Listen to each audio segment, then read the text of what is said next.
The gunshot echoed across the frozen Montana plain, but the rattlesnake slithered away untouched. Eliza Hartwell's hands trembled as she lowered the revolver, not from the cold, but from the crushing realization that she couldn't even protect herself from a snake. 6 months ago, she'd buried her husband in the hard ground behind the cabin. Now winter was coming, her fences were collapsing, and she was utterly alone on land that wanted her dead. She didn't know it yet, but a stranger on horseback was about to ride into her life and change everything. If you're enjoying this story, please hit that like button and leave a comment telling me what city you're watching from. I love seeing how far these tales travel. Now, let's begin. The afternoon sun hung low over the Montana territory, casting long shadows across the broken fence line that separated Eliza Hartwell's meager homestead from the vast, indifferent wilderness beyond. The year was 1882, and this corner of the frontier felt like the edge of the world, a place where civilization's promises dissolved into dust and wind. Eliza stood in her dead husband's boots, 3 sizes too large, her calico dress patched in so many places it resembled a quilt more than a garment. Her hair, once carefully pinned and proper, now hung in a loose braid down her back, streaked with premature gray at 32 years old. She raised the heavy Colt revolver with both hands, aiming at the coiled rattlesnake that had made its home near her crumbling chicken coop. Her fingers squeezed the trigger. The explosion of gunpowder shattered the prairie silence. Birds erupted from nearby brush. The bullet kicked up dirt 3 feet to the left of the snake, which uncoiled with lazy contempt and slithered into a crack in the foundation stones. "Damn it," Eliza whispered, lowering the gun. Her arms ached from the weight of it. Damn it all to hell. She'd been out here alone for 6 months now. 6 months since the fever took Thomas. 6 months since she'd watched the men from town lower his pine box into ground so hard they'd needed pickaxes to break through. The preacher had spoken words she couldn't remember, and the neighbors had brought casseroles she couldn't taste, and then they'd all gone back to their own lives and left her here with 160 acres of spite and dust. Thomas had been so sure about this place. "Montana's the future, Eliza," he'd said back in Illinois, his eyes bright with dreams she'd wanted to believe. "Land's practically free. We'll build something real, something that lasts." What lasted was the wind. What lasted was the silence. What lasted was the slow, grinding awareness that she had no idea how to survive out here. The chicken coop leaned at a dangerous angle. The garden she'd tried to maintain had withered to a few struggling potato plants. The roof leaked in the northwest corner, and she'd run out of tar paper to patch it. The well pump needed parts she couldn't afford and didn't know how to install. And now winter was creeping down from the north, bringing with it the promise of isolation so complete it felt like death. Eliza walked back toward the cabin, the revolver heavy in her grip. The structure Thomas had built with such optimism now looked like what it was, a desperate man's attempt to carve permanence from a landscape that recognized no such thing. Rough-hewn logs chinked with mud and prairie grass. A single window with real glass, cracked now in 2 places. A door that hung slightly askew on leather hinges. She was so focused on her own misery that she didn't hear the horse until it was close. Eliza spun around, raising the revolver instinctively. Her heart hammered against her ribs. The rider sat easy in his saddle about 30 yards out, hands visible and resting on his pommel. He made no move toward the gun on his own hip. For a long moment, they simply regarded each other across the weedy yard. "Ma'am," he said finally, touching the brim of his hat. His voice carried clearly across the distance, low and unhurried. "Didn't mean to startle you." Eliza kept the gun leveled, though her arms were already beginning to shake. "State your business." The man was lean and weathered, somewhere in his mid-30s, with the kind of face that had seen too much sun and too many hard seasons. His clothes were trail-worn but clean, denim pants, a work shirt faded to the color of dust, a leather vest that had seen better years. A bedroll and saddlebags were tied behind his saddle. Everything about him said drifter, and drifters were either desperate men or dangerous ones. "Just passing through," he said. "Saw your fence line from the ridge. Noticed it was down in several places. Cattle country like this? That's an invitation to trouble." "I don't have cattle," Eliza said. Her voice sounded harder than she felt. "No, ma'am, but your neighbors do. And when their stock wanders onto your land, they've got legal right to come collect it. Some folks take liberties with that right, if you understand my meaning. She did understand. She'd already had one uncomfortable encounter with Harlon Briggs, whose ranch sprawled to the east. He'd made it clear he thought a woman alone had no business holding land, and he'd be happy to make her a generous offer whenever she came to her senses. The stranger seemed to read something in her silence. "I can patch that fence before sundown," he said. "Wouldn't take more than a couple of hours with the right tools. If you've got some wire and posts, I can make it work. I don't have money to pay you. Didn't ask for money."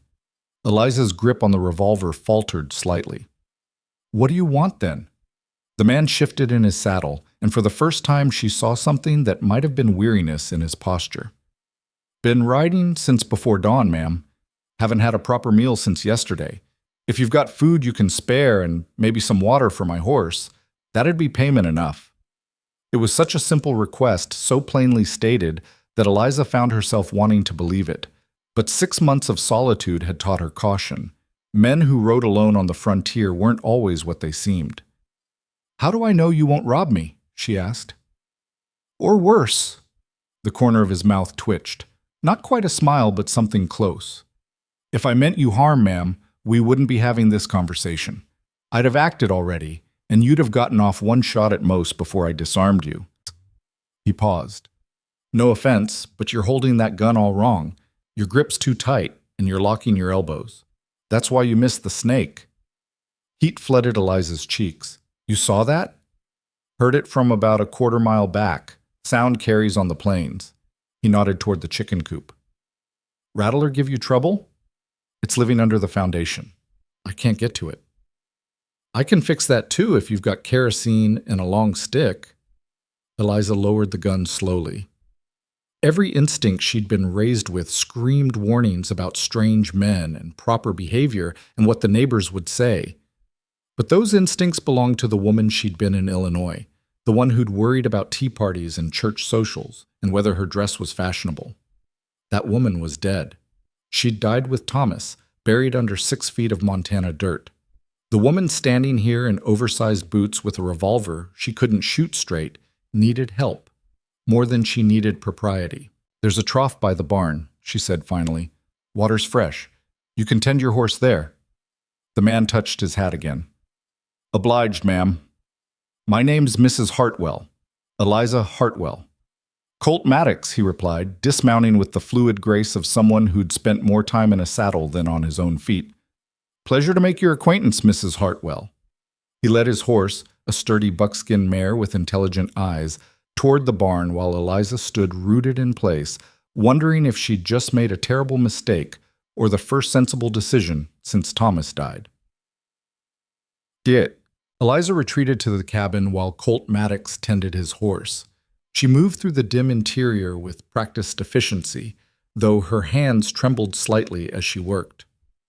The cabin was small, a single room with a sleeping area partitioned by a hanging blanket, a rough table with 2 chairs, a cast-iron stove that burned wood or coal, and shelves lined with jars of preserves that wouldn't last the winter. She had potatoes, onions, a bit of salt pork, some flour, though the weevils had gotten into it and she'd been picking them out for weeks. It wasn't much, but it was what she had. Through the window, she watched Colt work. He'd removed his hat and vest, working in just his shirt and suspenders. He moved with economical purpose, examining the fence line, gathering tools from her pathetically understocked barn, measuring distances with his eye. He'd been right about the fence. Eliza could see 3 places where the posts had rotted through or been knocked down by wind. Thomas had meant to replace them before winter, but then the fever came, and after that there was no one to do the work. She built up the fire in the stove and began preparing what she could. The salt pork sizzled in the pan. She sliced potatoes thin the way her mother had taught her and fried them in the rendered fat. An onion, diced and added to the mix. It wasn't much, but the smell that filled the cabin was the first thing that had felt like home in months. By the time the sun touched the western horizon, painting the prairie in shades of copper and gold, Colt had repaired 3 sections of fence and was working on a 4th. Eliza stepped outside and rang the dinner bell, a small iron triangle Thomas had hung by the door.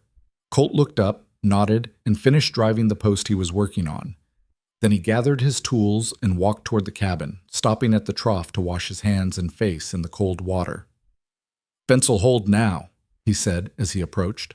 "Won't win any prizes for beauty, but it'll keep stock out through the winter. You've got another section on the north side that'll need attention come spring." "Thank you," Eliza said. The words felt inadequate. "I have supper ready. It's not much, but more than I've had in days, ma'am. I'm grateful." She'd set 2 places at the table, though the sight of someone sitting in Thomas's chair sent a pang through her chest. Colt removed his hat and hung it on a peg by the door, then settled into the chair with the careful manners of someone who'd been raised to respect a woman's home. They ate in silence for a few minutes. Eliza found herself hyper-aware of every sound, the scrape of his fork against the tin plate, the way he chewed, the whisper of fabric as he reached for the water cup. "This is fine cooking, Mrs. Hartwell," Colt said finally. "Best meal I've had in weeks. It's just potatoes and pork. Cooked with care. That makes the difference." Another silence fell, this one slightly less awkward. Eliza watched him eat and tried to reconcile the man across from her with the dangers she'd been warned about. He had the weathered look of someone who'd lived rough, yes, but there was something else there too, a carefulness in how he moved, how he spoke, how he occupied space, like a man who'd learned the hard way that the world demanded respect. "You said you've been riding since dawn," Eliza ventured. "Where were you headed?" "North. There's ranch work up near the Canadian border. Heard they're hiring for the winter." "That's another 3 days' ride at least." "4 more likely. I'm in no rush." "Most men would push harder, make better time." Colt set down his fork and met her eyes. His were gray, she noticed, the color of storm clouds on the horizon. "Most men my age have somewhere to be, Mrs. Hartwell. A home, a family, obligations. I've got none of those things, so I tend to take my time." It was such a simple statement, delivered without self-pity or drama, but Eliza heard the weight of loneliness behind it. She recognized it because she carried the same weight herself. "How long have you been on the trail?" she asked. "This stretch? About 2 months. Before that, I was working a cattle drive from Texas to Wyoming. Before that, ranch work in Colorado. Before that," he shrugged, "I've been moving for about 5 years now. Haven't stayed anywhere longer than a season since my wife died." The words hung in the air between them. Eliza's throat tightened. "I'm sorry," she said quietly. "It was a long time ago." Colt returned to his meal, and Eliza understood the signal. That wound, however old, was still too tender to examine in the presence of strangers. They finished eating in companionable quiet. When the plates were empty, Colt stood and carried them to the wash basin without being asked. "You don't have to do that," Eliza said. "Seems only fair you cooked." She joined him at the basin, and they worked side by side, washing and drying the dishes. It was such a domestic scene, so utterly ordinary, that Eliza felt tears prick her eyes. How long had it been since she'd shared a simple task with another human being? How long since she'd felt anything other than crushing solitude? When the dishes were done, Colt retrieved his hat. "I should see to my horse and bed down in the barn. I'll be on my way at first light." "Wait," Eliza said, surprising herself. "You mentioned the rattlesnake, and earlier you said something about how I hold the gun. She swallowed her pride. "I don't know what I'm doing out here, Mr. Maddox. My husband knew about homesteading, about ranching, about surviving in this country. I'm a shopkeeper's daughter from Illinois. I can bake bread and balance ledgers and play the piano, but I can't shoot straight, and I don't know how to keep a rattlesnake out of my chicken coop." Colt studied her for a long moment. "You asking me to teach you?" "I'm asking for help," Eliza said, her voice stronger now. "I can't pay you, but I can feed you. If you can spare 1 more day before heading north, I'd be grateful for any knowledge you could share." Something shifted in Colt's expression. Not pity, exactly, but perhaps understanding. "1 more day," he agreed. "I'll show you what I can." True to his word, Colt emerged from the barn at first light. Eliza had been awake for an hour already, unable to sleep with a stranger so close by, propriety be damned. She'd made coffee, real coffee, hoarded from her dwindling supplies, and biscuits from the last of her good flour. They ate breakfast as the sun climbed over the eastern plains, painting the world in shades of amber and rose. Then Colt led her out to an open area behind the cabin where the ground was level and clear. "First thing you need to understand," he said, drawing the revolver from her trembling hands, "is that a gun isn't magic. It's a tool, like a hammer or a plow. You respect it, you learn how it works, and you practice until it becomes second nature." He demonstrated the proper grip, the stance, the way to align the sights. His hands were rough and calloused, but his touch was gentle as he adjusted her position. "Don't lock your elbows," he said. "Keep them slightly bent. That absorbs the recoil. And don't hold your breath. Breathe steady. Squeeze the trigger between breaths." They set up tin cans on fence posts. Eliza's first 3 shots went wide. The 4th clipped the edge of a can, sending it spinning. By the 8th shot, she hit one dead center, and the satisfaction that flooded through her was unlike anything she'd felt in months. "Good," Colt said, and the simple praise felt like a victory. They worked through the morning. Between shooting lessons, Colt showed her how to check the well pump for problems, how to properly stack firewood so it would dry and burn cleanly, how to identify which fence posts were rotting and which would hold through winter. "You see here?" He pointed to a post that looked solid. "The base is dark and soft. That's rot from moisture. Come spring thaw, this'll topple. You want to replace it before then, or you'll have the whole fence line down."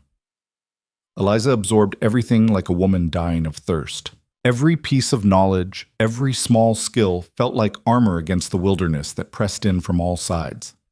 Around midday, they dealt with the rattlesnake. Colt soaked a rag in kerosene, tied it to a long stick, and carefully inserted it into the crack where the snake had disappeared. The fumes drove it out into the open, where Colt dispatched it with a single precise shot. "That's dinner if you want it," he said, holding up the dead snake. "Rattler's good eating if you cook it right."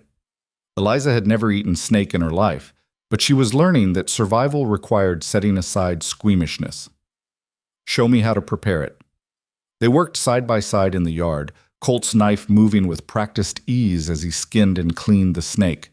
He explained each step, pointing out what to keep and what to discard, how to check the meat for parasites, how to cut it into portions that would cook evenly. "My daddy taught me to hunt when I was knee-high," Colt said as he worked. "Said a man who couldn't feed himself wasn't worth much. Turns out it applies to women too, out here in the territories. The land doesn't care about your gender, Mrs. Hartwell. It only cares if you're strong enough to survive it." "I'm not sure I am," Eliza admitted quietly. Colt looked up at her, his gray eyes serious. "You're still here, aren't you? Still fighting. That takes a kind of strength most people never have to find." The words settled into Eliza's chest like warmth from a fire. When was the last time someone had told her she was strong? Thomas had loved her, yes, but he'd loved her as something delicate, something to be protected. It had never occurred to either of them that she might need to be forged into something harder. They cooked the rattlesnake that evening, fried in the same pan she'd used for potatoes the night before. To Eliza's surprise, it tasted like chicken, if chicken had lived a tougher, more interesting life. After supper, as the prairie sunset painted the sky in impossible colors, they sat on the porch steps and watched the land darken. A coyote called in the distance, answered by another miles away. The wind carried the scent of sage and approaching cold. "Storm's coming," Colt said, reading the sky. 3, maybe 4 days out. You can see it in how the clouds are building north. You'll want to check that roof leak before it hits. I don't know how to fix a roof. I can show you tomorrow, if you've got tar paper and nails. Tomorrow. The word hung between them, heavy with implication. He'd promised one day, and that day was nearly done. "You were heading north," Eliza said, "to that ranch job." "Jobs come and go. Winter work's always there for men willing to freeze for wages. I can't ask you to stay longer. It wouldn't be—" She paused, searching for the right word. "Proper." Colt's mouth quirked in something that might have been a smile. "With respect, Mrs. Hartwell, I don't think propriety has much to do with survival. You need help. I can provide it. The rest is just noise from a world that doesn't exist out here. People talk. Neighbors notice things. Let them talk. When winter sets in hard, all those gossiping neighbors will be snug in their own homes, and you'll be here alone. Talk doesn't fix roofs or split firewood or keep a woman alive when the temperature drops below zero. He was right, and Eliza knew it. But accepting his help meant accepting something else, too. The death of the woman she'd been raised to be. The proper wife, the respectable widow, the lady who cared what others thought. That woman would freeze to death before spring. "How much tar paper do you think I'll need?" she asked quietly. Colt's expression softened. "I'll make a list. We can ride into town tomorrow if the weather holds." "Together? Unless you'd rather I stayed here while you went. But you might need help carrying supplies, and I know more about what you'll need than you do. No offense meant." "None taken. You're right." Eliza took a breath. "We'll go together." The town of Redemption, Montana was barely worth the name, a collection of rough buildings clustered around a crossroads serving the scattered ranches and homesteads that dotted the surrounding territory. The general store, the livery, a saloon, a church, a boarding house, and a handful of homes. Civilization's last fingerhold before the wilderness swallowed everything. Eliza and Colt rode in together on a clear, cold morning. She sat astride her mare, Thomas's horse, really, but hers now by widow's right, while Colt rode his buckskin. They made an odd pair, and Eliza felt the weight of watching eyes as they tied their horses outside Morrison's general store. Inside, Vernon Morrison looked up from his ledger, his expression shifting from welcome to something more complicated when he saw who Eliza had brought with her. "Mrs. Hartwell," he said carefully. "Didn't expect to see you today." "I need supplies, Mr. Morrison. Tar paper, nails, some additional fence wire. And if you have any ammunition for a Colt revolver, I'll take what you can spare." Morrison's gaze shifted to Colt, who stood quietly behind Eliza, hat in hand. "Don't believe I've had the pleasure." "Colt Maddox," Colt said, offering his hand. "Just passing through, helping Mrs. Hartwell with some repairs before winter sets in." Morrison shook his hand with obvious reluctance. "That right? Awful charitable of you, stranger. Not charity, fair exchange for home cooking and a place to bed down my horse." The implication was clear. Nothing improper, just honest work for honest pay. But Eliza could see the calculations running behind Morrison's eyes, the gossip already forming. She stepped forward, her voice crisp. "I'd like those supplies, please. I can pay cash." Morrison pulled together her order, though his movements were stiff with disapproval. As he worked, the door opened and Mary Carver entered, followed by her daughter Sarah. Mary's eyes went wide when she saw Eliza, then narrowed when she noticed Colt. "Eliza Hartwell," Mary said, her voice dripping false sweetness. "My goodness, I haven't seen you in weeks. How are you managing?" "Well enough, Mary." "And who's this?"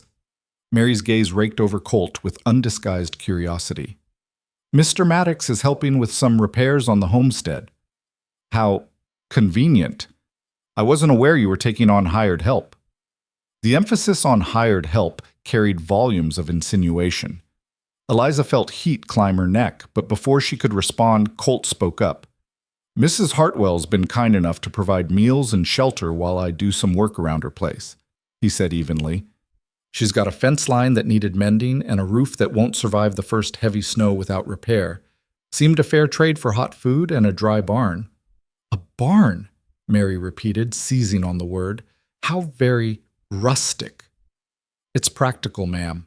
As I'm sure you know, there's nothing improper about a tradesman staying in a barn while completing work. It's common practice throughout the territories." Sarah Carver, who'd been silent until now, spoke up. "Mother, we should get our shopping done. Father's expecting us back by noon." Mary ignored her daughter, her attention fixed on Eliza. "I do hope you're being careful, dear. A young widow alone with a strange man. People will talk."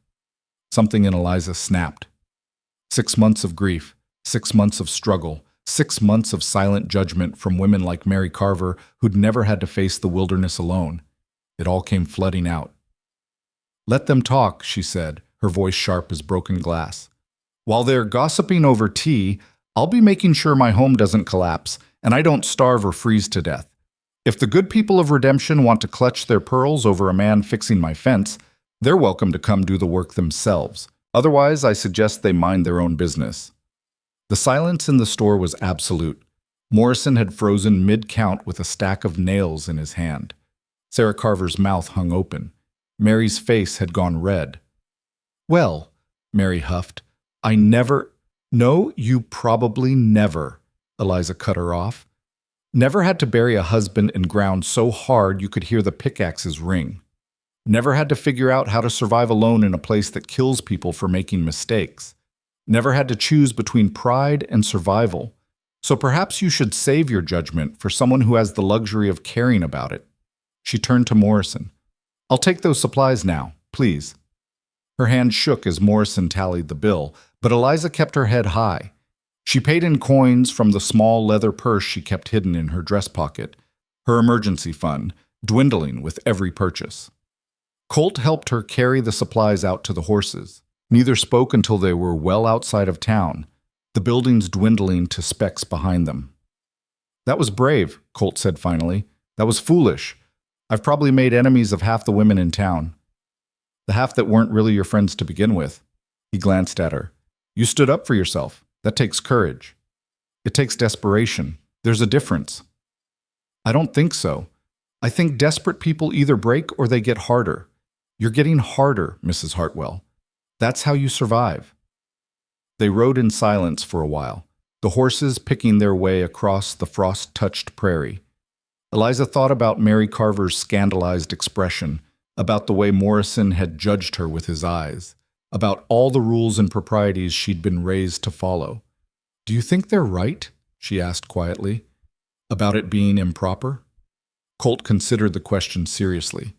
"I think propriety is a luxury for people with choices. You don't have that luxury right now, neither do I. We're both doing what we need to do to survive, and there's no shame in that." "You really believe that?" "I do." He paused. "But I also understand it matters to you what people think. If my being there causes you more harm than good, I can move on. There's no obligation." Eliza looked at him, truly looked at him, for the first time since they'd met. She saw a man weathered by loss and years on the trail, but also a man with integrity in his eyes and gentleness in his hands. A man who'd spent 2 days teaching her to survive without asking for anything more than food and a place to sleep. "I don't want you to go," she said. The words hung in the cold air between them. "Then I'll stay," Colt said simply. "At least until winter sets in proper. Make sure everything's as ready as it can be." "What about that job in the north?" "Like I said, ma'am, jobs come and go." Over the next 2 weeks, Colt transformed Eliza's failing homestead into something that might actually survive the winter. He patched the roof, not just the leaking corner, but every weak spot he could find. He repaired the well pump, jury-rigging a replacement part from scrap metal in the barn. He reinforced the chicken coop and showed Eliza how to winterize it so her hens wouldn't freeze. He chopped and stacked enough firewood to heat the cabin through 2 months of brutal cold. And every day, he taught her something new. How to shoot, yes, but also how to track game, how to read weather signs, how to preserve food, how to treat a horse's split hoof, how to barter in town, how to negotiate with neighbors from a position of strength rather than desperation. "The thing about frontier life," he told her one afternoon as they worked together to repair a section of barn wall, "is that it doesn't care about your past. Doesn't matter if you were raised in a mansion or a shack. Out here, you're only as good as what you can do with your hands and your head." "What if your hands and head aren't enough?" Eliza asked. "Then you learn. Or you find people who'll teach you. Or you partner with someone whose strengths cover your weaknesses. Survival isn't about being perfect, Mrs. Hartwell. It's about being stubborn enough to keep trying even when everything's telling you to quit." They fell into a rhythm. Eliza would wake before dawn to make breakfast. Colt had shown her how to make the coffee stronger, the way trail hands liked it. They'd eat together, plan the day's work, then split up to tackle different tasks. Eliza would tend her garden, practice shooting, or work on indoor chores while Colt handled the heavier repairs. They'd meet for a simple midday meal, then work again until dusk. Evenings were spent by the fire, sometimes in comfortable silence, sometimes in conversation. Slowly, Eliza began to learn Colt's story. He'd been born in Texas, the son of a horsebreaker.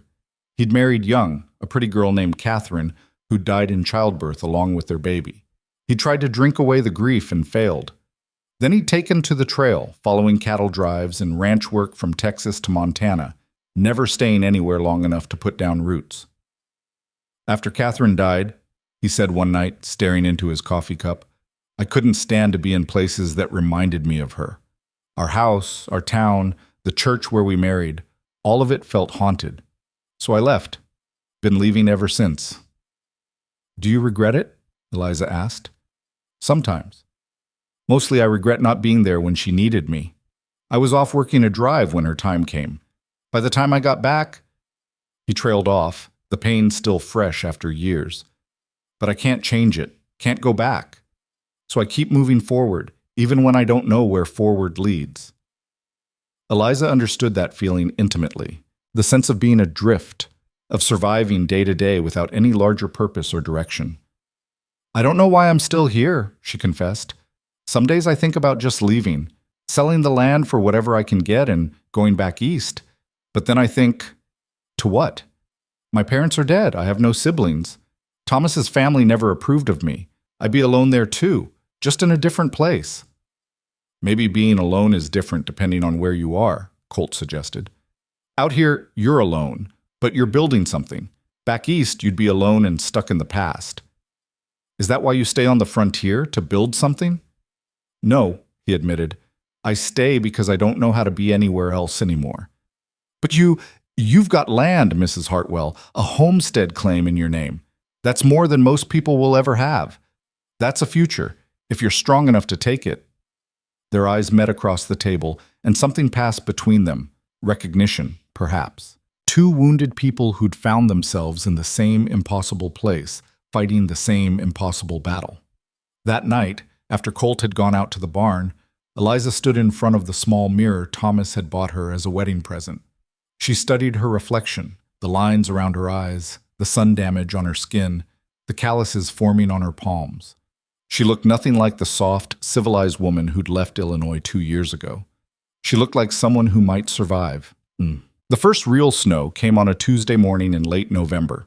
Eliza woke to find the world transformed, white as far as she could see, the prairie buried under 6 inches of powder that glittered in the early light.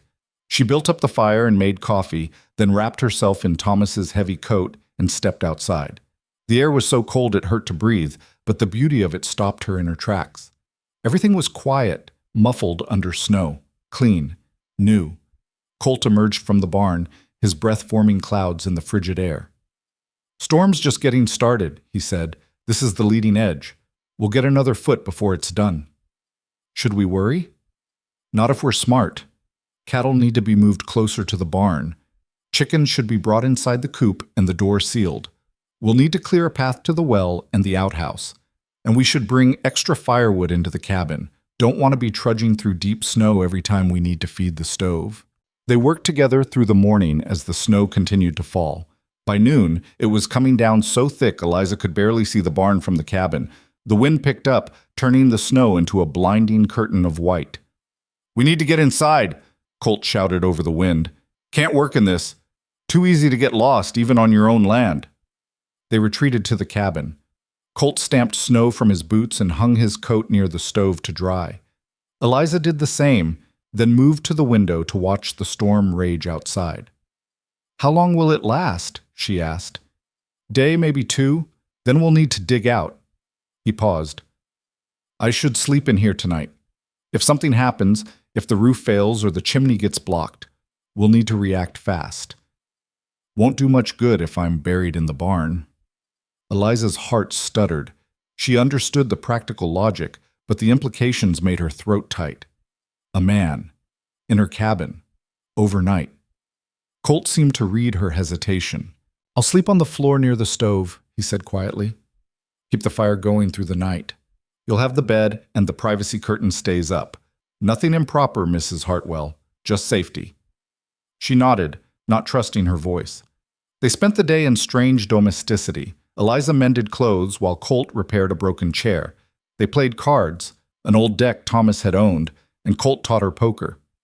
They talked about nothing important and everything that mattered. And as the storm howled outside, Eliza realized she felt something she hadn't experienced in months. She felt safe. That night, true to his word, Colt made a bedroll on the floor near the stove. Eliza lay in her bed behind the curtain, listening to the storm outside and the sound of another person breathing in her home. It should have felt strange, invasive even. Instead, it felt like the first time since Thomas died that she could actually sleep. Okay. 3 days later, when the storm finally broke and they dug their way out into a world transformed by snow, Eliza stood in her yard and took stock of her life. The cabin had held. The barn had held. The chickens were alive. The fence line she'd worried about remained standing under its burden of white. Every repair Colt had made, every preparation they'd completed together, had proven its worth. "We did it," she said, wonder in her voice. "You did it," Colt corrected. "I just showed you how." But they both knew that wasn't quite true. She'd needed him. Not just his knowledge, but his presence, his steady competence, the way he filled the silence that had threatened to swallow her whole. And as Eliza watched him survey the homestead with satisfaction in his weathered face, she realized something terrifying. She didn't want him to leave, not when spring came, not when the trails opened up again, not ever. The realization should have frightened her. She'd been a widow for only 6 months, barely a respectable mourning period. Thomas's memory still filled every corner of the cabin. What kind of woman developed feelings for another man so soon? But then she remembered Colt's words about the frontier. It doesn't care about your past. You're only as good as what you can do. Maybe that applied to grief too. Maybe survival meant letting herself feel things she thought she'd never feel again. As if sensing her gaze, Colt turned and met her eyes. Something passed between them, unspoken but undeniable. "Mrs. Hartwell," he said quietly. "Eliza, there's something I should—" A distant sound cut him off. Hoofbeats. Multiple horses moving fast across the snowy plain. They both turned to see 3 riders approaching from the east. Even at a distance, Eliza recognized Harlon Briggs's massive frame on his black stallion. Her stomach dropped. "Trouble?" Colt asked. "Maybe. Harlon Briggs owns the ranch to the east. He's been persistent about wanting to buy my land." Colt's expression hardened. "Stay behind me." The riders pulled up 30 yards from the cabin. Harlon Briggs dismounted, his 2 ranch hands staying in their saddles. He was a thick-shouldered man in his 50s, with a face like weathered leather and eyes that calculated everything in terms of profit and loss. "Mrs. Hartwell," he called out, "heard you had company. Thought I'd ride over and see if you needed any help after the storm." "We're fine, Mr. Briggs. Thank you for your concern." Briggs's gaze shifted to Colt. "Don't believe we've met. Harlon Briggs. I own the HB Ranch." Colt Maddox. "You working for Mrs. Hartwell? Helping her prepare for winter." "That right?" Briggs' smile didn't reach his eyes. "Funny. I didn't know Mrs. Hartwell had funds to hire help. Last I heard, she was barely scraping by." "My arrangement with Mrs. Hartwell is our business," Colt said evenly. "Everything on this stretch of land is my business, friend. I keep an eye on my neighbors, make sure they're doing all right. Especially the vulnerable ones." The paternalistic condescension in his tone made Eliza's jaw clench. "I'm managing just fine, Mr. Briggs." "Are you? Because from where I'm standing, you've got a stranger living on your property, and people in town are starting to talk. That kind of reputation can make things difficult for a woman alone." "I'm not alone," Eliza said, "and my reputation is my own concern." Briggs' expression darkened. "Look, I'm trying to help you here. A widow woman running a homestead in Montana. It's not natural. It's not safe. My offer still stands. I'll give you a fair price for your 160 acres, and you can relocate somewhere more suitable. Somewhere civilized." My answer is the same as it was before. No. Even with winter setting in? Even with no real prospects for working this land come spring? His gaze flicked to Colt. "Or have your prospects changed?" The implication was clear and insulting. Eliza felt Colt tense beside her. "Mr. Briggs," Colt said, his voice dangerously quiet, "I think it's time you rode on. Mrs. Hartwell has given you her answer." "I'm talking to the lady, not hired help." "Then talk respectfully, or don't talk at all." Briggs took a step forward. His ranch hands shifted in their saddles, hands moving toward their guns. The tension ratcheted up instantly, but Colt didn't move. He stood loose and ready, and something in his posture made Briggs hesitate. This wasn't some farm boy or desperate drifter. This was a man who knew how to handle himself. "Eliza," Briggs said, forcing his attention back to her, "be reasonable. What happens when your new friend here decides to move on? What happens when you're alone again?" "That's my problem, not yours." "Winter doesn't care about your pride. It kills people who make foolish choices." "Then it's a good thing I'm not making foolish choices." Eliza stepped forward, her voice firm. "My land is not for sale, Mr. Briggs. Not now, not in spring, not ever. I'll thank you to respect that and leave." For a long moment, Briggs stared at her. Then his expression shifted to something uglier. "You're making a mistake," he said. "This land will break you, and when it does, don't come crying to me for help." He mounted his horse and wheeled it around. His ranch hands followed. Within moments, they were riding back east, leaving tracks in the pristine snow. Eliza's legs suddenly felt weak. Colt's hand found her elbow, steadying her. "You all right?" he asked. "Yes. No, I don't know." She looked up at him. "He's not going to give up." "No, probably not. Men like that don't like being told no, especially by women." "What do I do?" "You keep doing what you're doing. You survive. You get stronger. You make it clear this land is yours and you're not giving it up." He paused. "And if he comes back causing real trouble, we deal with it." "We?" Colt's gray eyes met hers. "I'm not leaving, Eliza. Not while you need me. Not while that man thinks he can bully you into selling. What about your job up north?" "There'll be other jobs. Right now, I'm needed here." The words settled over Eliza like a warm blanket.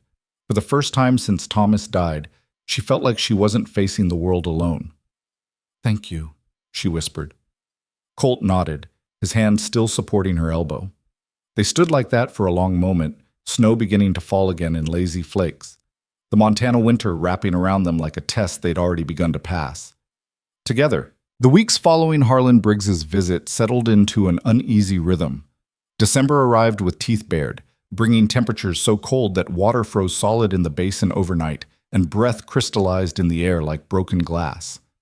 The Montana sky turned iron gray, promising more snow, and the wind that swept down from the northern mountains carried the kind of cold that found every crack in a wall, every gap in a doorframe. Colt moved his bedroll permanently into the cabin. Neither of them discussed it explicitly. It simply became necessary. The barn, adequate in autumn, had become dangerously cold. Eliza found him one morning hunched over the stove, his fingers stiff and nearly blue, and she'd made the decision without asking. "You'll sleep inside," she'd said, her tone brooking no argument. "The floor near the stove. We'll hang another blanket for privacy if it makes you feel better, but I'm not having you freeze to death in my barn for the sake of appearances." Colt had simply nodded, too cold to protest, and that had been that. They developed routines born of necessity. Eliza would wake first while darkness still blanketed the land and coax the banked fire back to life. The sound of her movements would wake Colt, who'd fold his bedroll and disappear outside to tend the horses and check the animals before the sun cleared the horizon. By the time he returned, stamping snow from his boots and bringing the smell of cold air with him, Eliza would have coffee ready and whatever breakfast their dwindling supplies allowed. Oatmeal, mostly. Sometimes eggs from the hardy hens that continued laying despite the cold. Occasionally, salt pork fried crisp. They ate simply and spoke little in the early mornings, both of them still wrapped in the remnants of sleep and the weight of another day's survival ahead. One morning in mid-December, Eliza stood at the window watching heavy clouds build on the northern horizon. The chickens huddled in their coop, refusing to venture into the yard. The horses stood with their backs to the wind, tails tucked. Every sign screamed of a storm coming. "Big one," Colt said from behind her, making her jump. She hadn't heard him approach. "Worse than the last. We've got maybe 6 hours before it hits." "How can you tell?" "The way the wind shifted during the night. The color of those clouds. The way the animals are acting." He moved to stand beside her at the window. "My daddy used to say you can feel a real storm in your bones. Thought he was being poetic until I'd spent enough years on the trail to know he was right." Eliza could feel it too, now that he mentioned it. A pressure in the air, a heaviness that made her chest tight. "What do we need to do?" "Everything we can in the time we have. Bring in extra firewood, enough for 3 days at least. Fill every container we've got with water from the well in case it freezes over. Move the chickens into the barn with the horses. They'll have a better chance together. Make sure all the shutters are secured and check the roof ties." He paused. "And we should probably cook whatever meat we've got before the storm hits. If we lose power to the stove for any reason, we'll want food already prepared." They moved with urgent purpose. Colt made trip after trip from the woodpile to the cabin, stacking logs along the interior wall until they had a fortress of fuel. Eliza hauled water, her arms aching from the weight of full buckets, filling the wash tub, every pot and pan, even Thomas's old boots that she'd been unable to throw away. While Colt secured the animals, Eliza took inventory of their food stores. It was grimmer than she'd hoped. They had flour and cornmeal, though both were running low. A few jars of preserves from the previous summer. Dried beans, some coffee. The salt pork was nearly gone. They'd been supplementing with game, rabbits mostly, and once a deer that Colt had brought down, but the storm would make hunting impossible for days. She found herself doing calculations she'd never imagined needing. How many meals could she stretch from what they had? How little could they eat and still maintain the strength to keep working? The mathematics of survival had become her constant companion. By early afternoon, the first snowflakes began to fall. Within an hour, it was a curtain of white so thick Eliza couldn't see the barn from the cabin window. The wind rose to a howl, rattling the shutters and finding every weakness in the structure. Even with the fire blazing, cold seeped through the walls. Colt came in from his final check of the animals covered in snow, his eyebrows and mustache frosted white. "Everything's as secure as I can make it," he said, his voice barely audible over the wind. "Now we wait it out." That first night of the storm, they sat close to the stove while the cabin creaked and groaned around them. The wind sounded like a living thing trying to get inside, howling and shrieking. Snow found impossible pathways through the roof, creating small drifts in the corners despite their preparations. Eliza tried to read by lamplight, a collection of poetry Thomas had given her, but the words swam on the page. Her mind wouldn't settle. She kept thinking about Harlon Briggs's warning, about the land breaking her, about dying alone in the cold. "Tell me something," Colt said suddenly, breaking the silence. He was whittling a piece of wood, his hands moving with unconscious skill. "When did you know you wanted to marry your husband?" The question surprised her. They'd spoken about Thomas in passing, but never directly like this. "Why do you ask?" "Just wondering, trying to understand who you were before all this." Eliza set down her book. "I was 23, working in my father's shop in Illinois. Thomas came in one day looking for surveying equipment. He was so certain about everything. He had plans, dreams, this vision of a future out west. I'd never met anyone who looked at the world that way." "And you fell in love with his certainty." "I fell in love with the idea that life could be more than what I'd known. My father's shop, the same customers every day, the same conversations. Thomas offered adventure." She smiled sadly. "I didn't realize adventure and hardship were sometimes the same thing." Colt nodded, his knife moving steadily. "Catherine, my wife. She was a rancher's daughter. Grew up knowing how to handle horses, mend fences, all of it. I thought she'd always be there, you know. She was so strong, so capable. Never occurred to me that strength doesn't protect you from everything." "How old was she when she died?" 21. We'd been married 2 years. His hands stilled on the wood. "She went into labor while I was on a drive to Abilene, 3 days of it," the midwife told me later. "The baby was turned wrong. By the time I got back, they'd been in the ground for a week." Eliza's throat tightened. "I'm so sorry." "I told myself for years that if I'd been there, I could have done something, gotten a real doctor, made different choices. Took me a long time to accept that sometimes people die, and there's nothing you can do about it. Death doesn't negotiate, it just takes." The wind screamed outside, punctuating his words. Eliza watched him return to his whittling, this man who'd lost everything and kept going anyway. She wondered what that kind of resilience cost. "Do you ever think about settling down again?" she asked quietly. "Having a home instead of just places you pass through?" Colt was quiet for a long moment. "I used to think I couldn't. That staying anywhere would mean facing all the things I'd been running from. But lately," he glanced up at her, his gray eyes reflecting firelight. "Lately I've been wondering if running is just another kind of dying. Slower, Maybe. But just as permanent. Something in his gaze made Eliza's heart beat faster. She looked away, suddenly aware of how close they sat, how alone they were, how the storm had isolated them from the rest of the world. "We should get some sleep," she said, her voice not quite steady. "Tomorrow will be another long day." Colt nodded and began putting away his whittling. As Eliza retreated behind the privacy curtain, she heard him banking the fire, arranging his bedroll.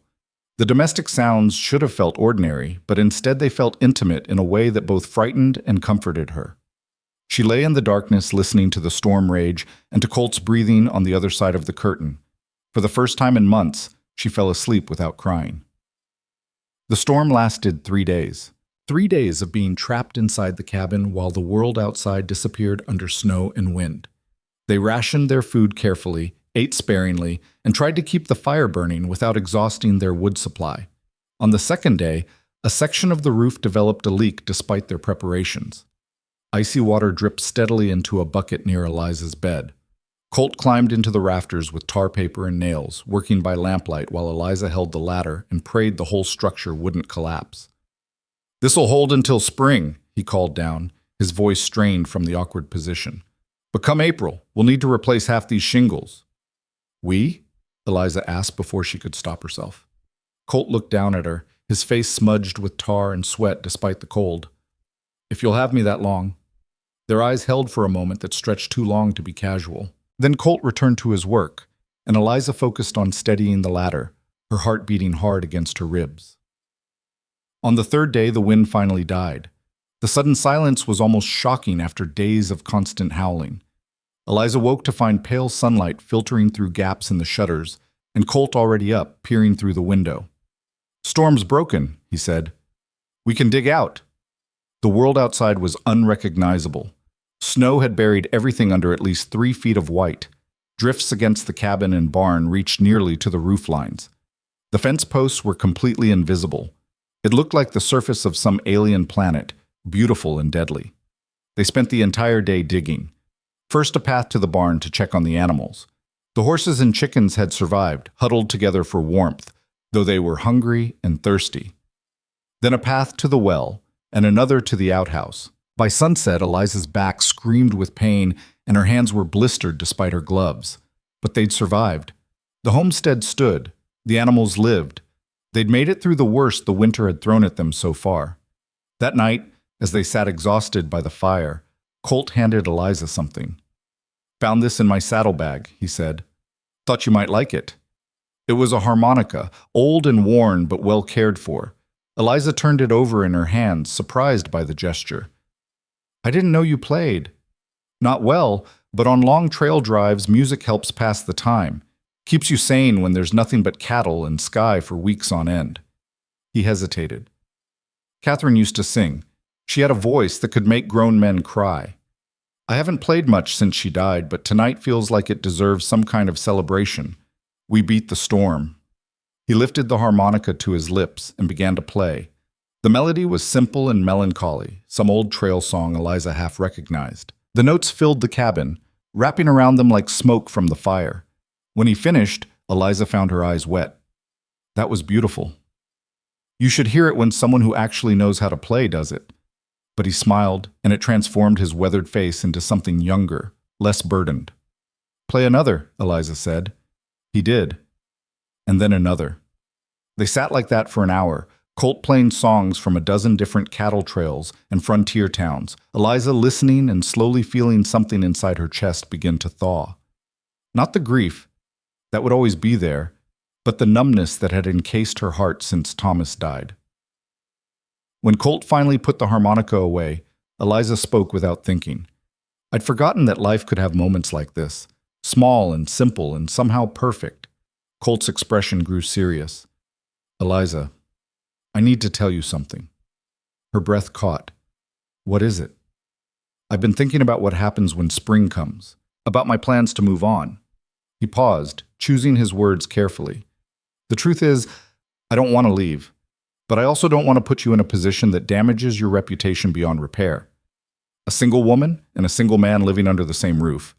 People like Mary Carver and Harlon Briggs will use that against you." I don't care what they think. You should. Not because their judgment matters, but because their actions might. Briggs already sees you as vulnerable. If he can paint you as improper, as someone who doesn't deserve to hold land, he might find legal ways to take it from you. Fear crawled up Eliza's spine. He can do that? I don't know, but I don't want to find out. Colt leaned forward, his elbows on his knees. What I'm trying to say is that I want to stay. I want to help you turn this place into something that can sustain you, but we need to be smart about how we do it. What are you suggesting? I'm suggesting that come spring, when the preacher makes his rounds through the territory, we give serious thought to making this arrangement official. The word hung in the air between them. Official. He meant marriage. Eliza's mind reeled. You're proposing? She whispered. I'm saying I care about you. I'm saying I don't want to leave you to face this alone. I'm saying that if we're going to build something here together, we should do it in a way that protects you from men like Briggs. He met her eyes. But I'm also saying I won't pressure you. If the answer is no, I'll stay through spring anyway and help you get established. Then I'll move on, and you'll never see me again. Eliza's heart hammered. This man she'd known for barely 2 months was offering her a future she hadn't dared imagine. But was it real? Or was it just two lonely people clinging to each other against the cold? I need time to think, she said finally. Take all the time you need. Spring's months away yet. But even as he said it, they both knew the answer was already forming. Some decisions took months to make. Others happened in an instant, complete and certain, like ice forming on a winter pond. Christmas came to the Montana Territory without fanfare or celebration. Eliza had nearly forgotten what day it was until she consulted the calendar Thomas had marked before his death. December 25th fell on a Monday, bitter cold and gray. She mentioned it to Colt over breakfast. It's Christmas. He looked up from his oatmeal, surprised. So it is. I'd lost track. We should do something, mark it somehow. What did you have in mind? Eliza thought about Christmases past, the elaborate dinners her mother had prepared, the church services, the exchange of carefully chosen gifts. All of it felt like it belonged to someone else's life. I don't know, she admitted. Something small, something that acknowledges we're still here. Colt nodded thoughtfully. I might have an idea. Give me an hour. He disappeared into the barn while Eliza tidied the cabin and tried to figure out if they had ingredients for anything resembling a special meal. She found dried apples she'd forgotten about, enough sugar for a simple cobbler, and a tin of condensed milk that had been hiding in the back of the cupboard. It wasn't much, but it would do. She was rolling out dough when Colt returned, his hands cupped around something small. Snow dusted his shoulders and his cheeks were red from the cold. Close your eyes, he said. What? Please, just for a minute. Eliza closed her eyes, feeling foolish and nervous and strangely excited. She heard Colt move closer, felt him reach for her hand. Open. In her palm lay a small wooden rose, carved with exquisite detail. The petals were delicate and realistic, the stem smooth and perfectly proportioned. It was the most beautiful thing Eliza had seen in months. I made it from a piece of barn wood, Colt said, his voice uncertain. Been working on it for a couple weeks. Thought you might like something pretty to look at when everything else is snow and mud. Eliza's vision blurred with tears. It's perfect. It's just wood. It's more than that. She closed her fingers around the rose, feeling its warmth from his hands. No one's given me anything beautiful in so long. I'd forgotten what it felt like. Colt's expression softened. You deserve beautiful things, Eliza. You deserve a lot more than this hard life has given you. She looked up at him, this weathered cowboy who'd wandered into her life like an answer to a prayer she hadn't known how to voice. I don't feel like I deserve anything. Most days I don't even feel worthy of being alive. I'm not young anymore. I'm not beautiful. I'm not... Stop. Colt's hand came up to cup her cheek, gentle but firm. You're looking at yourself through the wrong eyes. What do you mean? You're seeing the woman you think you should be. Young and soft and decorative. But that woman couldn't survive out here. The woman standing in front of me, the one who's lived through loss and hardship and still gets up every morning to fight, she's the most beautiful thing I've ever seen. Eliza's breath caught. Colt's thumb brushed away a tear she hadn't realized had fallen. I see strength when I look at you, he continued quietly. I see courage. I see someone who refuses to break even when the world does its damnedest to break her. That's worth more than any conventional prettiness. I don't know how to be that person, Eliza whispered. You already are. They stood frozen in that moment, his hand on her face, her heart pounding so hard she was certain he could hear it. The cabin felt too small and too large at the same time. The fire crackled. Outside, wind whispered across the snow. Then Eliza did something she hadn't planned, something that surprised her even as it happened. She rose on her toes and kissed him. It was brief and tentative, born more of gratitude and loneliness and desperate hope than passion. But when she pulled back, Colt's eyes held something that made her stomach flip. Eliza, he said, his voice rough. I'm sorry, I shouldn't have. Don't apologize. His hands found her shoulders, steadying her. But I need you to be sure. I need you to know what you're choosing. I'm choosing to stop being afraid, she said. I'm choosing to believe that maybe I deserve a second chance at happiness. I'm choosing you. Colt searched her face for a long moment. Then he kissed her properly, deeply, with the kind of certainty she'd been missing since Thomas died. His hands were gentle but sure, one cupping the back of her head, the other at her waist. When they finally broke apart, both breathing hard, Eliza felt dizzy and alive and terrified. We should talk about this, Colt said. I know. Figure out what it means, what we want. I know. But right now, that cobbler you're making smells like it's about to burn. Eliza yelped and rushed to the stove, pulling the pan out just before the crust blackened. They both started laughing, and the tension broke into something lighter. They ate Christmas dinner at the small table, cobbler and coffee and the last of the salt pork fried crisp. It was simple and insufficient and somehow perfect. Afterwards, Colt played the harmonica while Eliza hummed along, and they didn't talk about what had happened or what it meant or what would come next. For one evening, they simply existed together in the warm circle of firelight while winter raged outside. The days after Christmas brought a shift in their relationship that was both subtle and profound. They didn't speak directly about the kiss or Colt's proposal of marriage, but it hung between them like possibility made tangible. They were more careful with each other now, hyper-aware of touches that lingered too long, glances that meant too much. But they were also easier together. The awkwardness of strangers had burned away, leaving something deeper. They moved through the cabin's routines like partners in a dance they'd practiced for years. Eliza would reach for the coffee pot at the same moment Colt reached for cups. He'd start to mention a repair that needed doing, and she'd already have gathered the necessary tools. They finished each other's sentences, anticipated each other's needs. It should have felt strange. Instead, it felt like coming home. One afternoon in early January, while Colt was out checking the fence line, Eliza found herself standing in front of the small mirror Thomas had bought her. She studied her reflection critically, trying to see what Colt claimed to see. She saw sun-damaged skin and calloused hands, lips chapped from the cold, hair that needed cutting, eyes that held too much grief. She didn't see beautiful.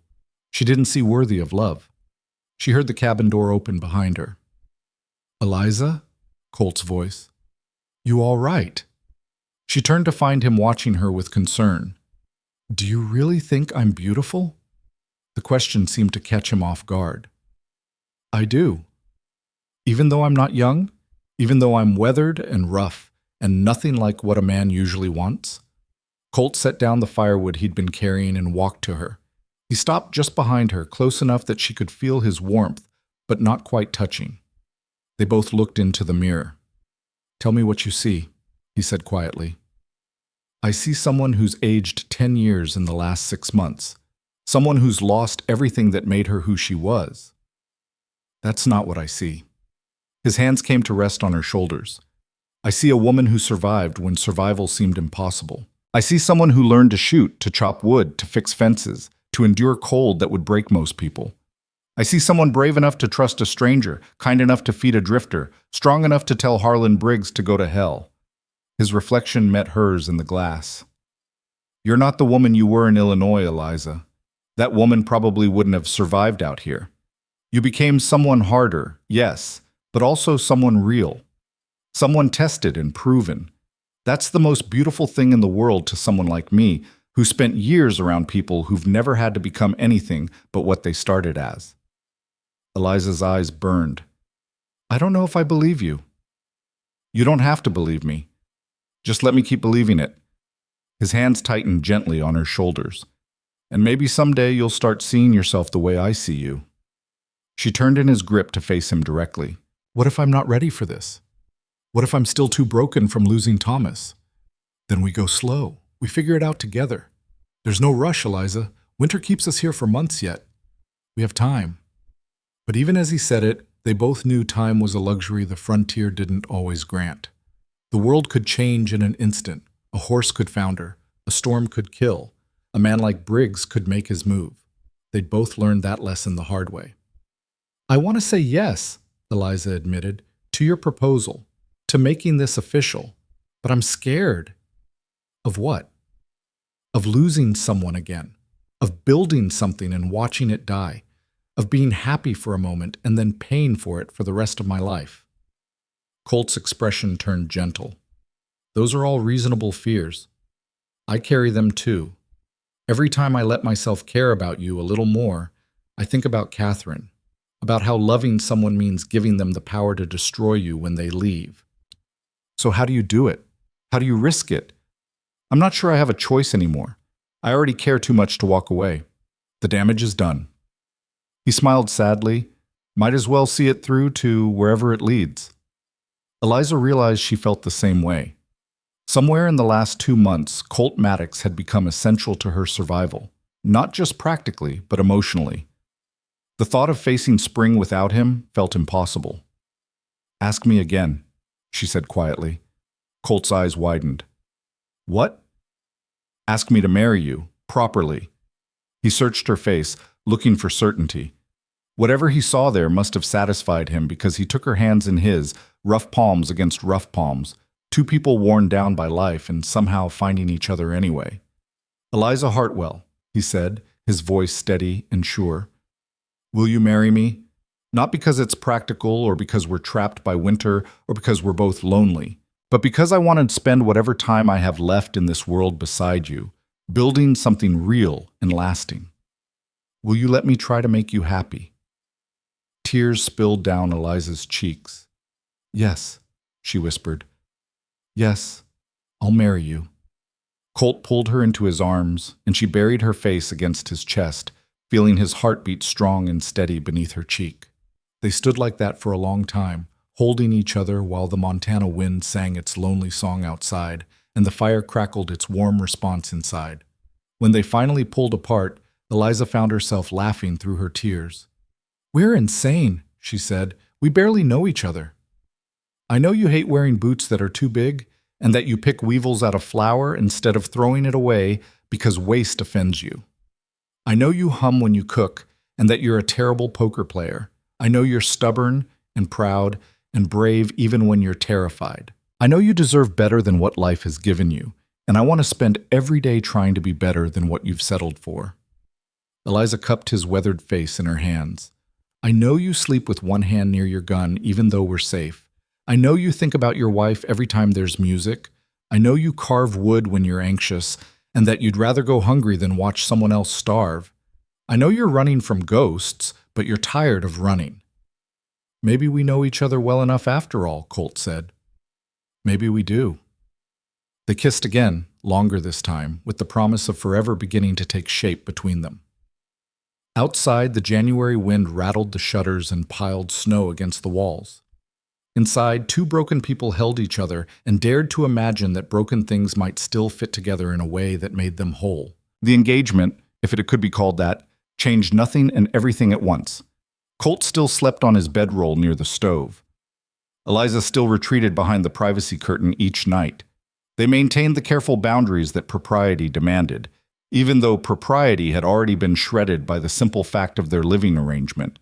But there was a new awareness between them now. A current of possibility that ran beneath every conversation, every shared glance, every accidental touch. January deepened its grip on the territory. The thermometer Thomas had mounted outside the cabin door registered temperatures that seemed impossible for human survival. 15 below zero, 20 below. One crystalline morning, the mercury dropped to 32 below, and the world became so cold that breathing hurt and exposed skin turned white within minutes. They lived in layers, wrapped in every piece of clothing they owned. Work became a careful calculation of risk versus necessity. How long could Colt stay outside tending animals before frostbite became a real danger? How much water could Eliza carry from the well before her hands lost feeling? Every task that had seemed simple in autumn now carried the weight of potential death. But they survived. Day by brutal day, they survived. One evening in late January, as they sat huddled near the stove sharing the last tin of peaches from Eliza's dwindling supplies, Colt brought up the subject neither had wanted to address. "We need to talk about the spring," he said quietly. Eliza set down her spoon. "What about it?" "The circuit preacher usually makes his rounds in April, soon as the road's clear. If we're serious about getting married, that's when it would happen." He paused, choosing his words carefully. "But there's something you should know. Something I should have told you before you agreed." Fear prickled along Eliza's spine. "What is it?" "The homestead claim is in your late husband's name. When we marry, legally speaking, everything becomes mine. Your land, your property, all of it. That's how the law works for married women in the territories." Eliza had known this, in an abstract way, but hearing it stated so plainly made her stomach clench. Everything Thomas had worked for, everything she'd fought to keep, it would all transfer to Colt the moment they spoke their vows. "I know," she said quietly. "I want you to understand that I don't want it. The land, the claim, none of it matters to me. What I want is a life with you, a partnership. But I can't change how the law works, and I won't lie and pretend it doesn't give me power over everything you own." Eliza studied his face in the firelight, looking for any hint of deception or hidden motive. She found only earnest concern and something that looked like shame. "You think I should be worried," she said, "that I'm being foolish to trust you. I think you should be careful. You don't really know me, Eliza. We've known each other 3 months. That's nothing.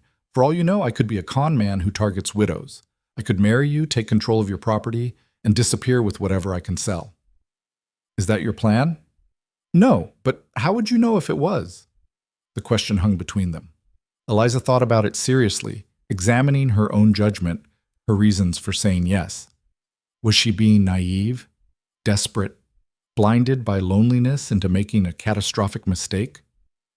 "I suppose I wouldn't know," she admitted finally. "Not until it was too late. But the same could be said of any marriage, couldn't it? Any woman who says yes is taking a leap of faith that the man will be who he says he is. Most women have families to vouch for the man, references, reputations, years of courtship. You have my word and 3 months of winter. And what have those 3 months shown me?" Eliza leaned forward. "They've shown me a man who works himself to exhaustion fixing a stranger's fence, who sleeps in a freezing barn rather than compromise my reputation, who carves roses from scrap wood and plays sad songs on a harmonica and teaches a shopkeeper's daughter how to survive on the frontier. Those aren't the actions of a con man, Colt. Maybe they're just elaborate preparation. Or maybe you're trying to talk me out of marrying you because you're afraid, because you've been alone so long that the idea of being responsible for someone else's happiness terrifies you more than dying in a blizzard."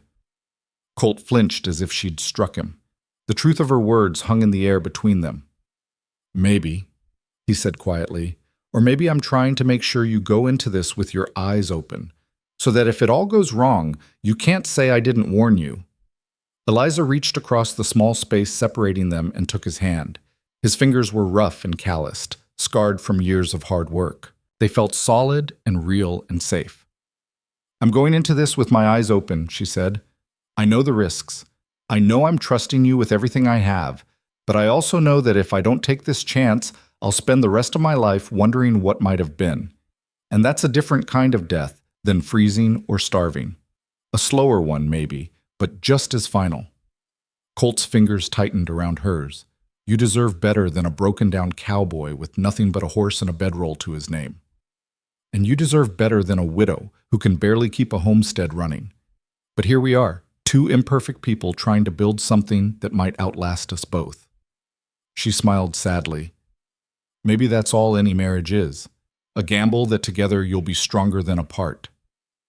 They sat in silence for a long moment, hands clasped, the fire casting dancing shadows on the rough log walls. Outside, the wind had picked up again, moaning through the eaves like a living thing searching for entry. "There's one more thing," Colt said. "If we do this, I need you to know I won't be taking advantage of you.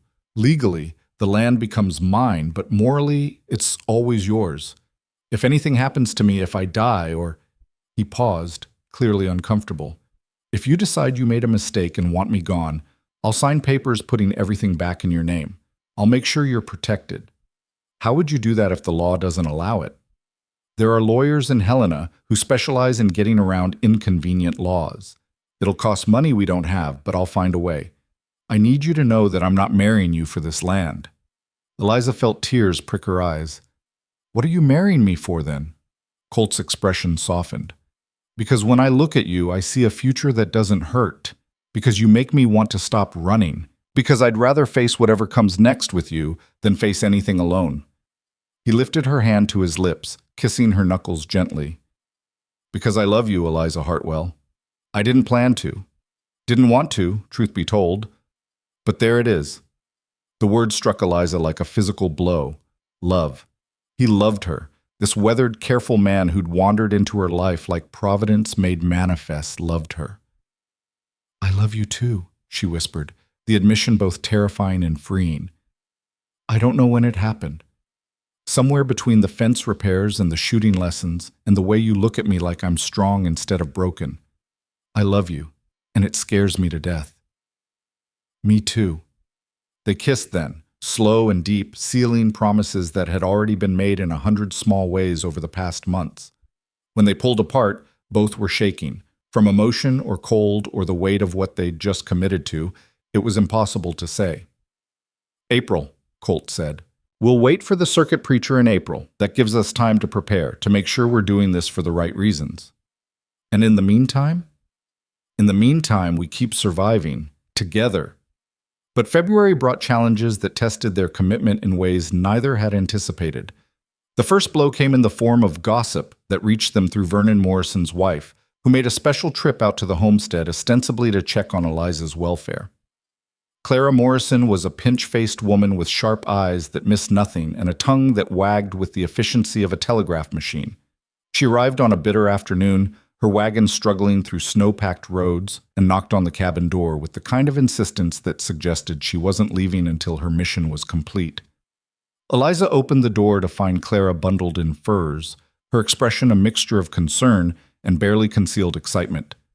"Mrs. Hartwell," Clara said, her breath forming clouds in the frozen air. "I felt it was my Christian duty to come speak with you personally about the situation."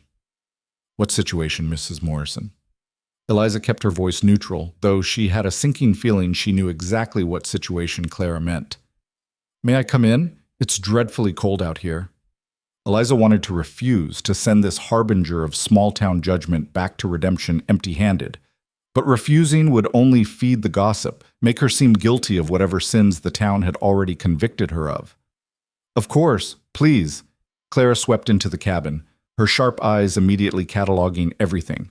The 2 coffee cups on the table, the bedroll near the stove, the masculine boots by the door.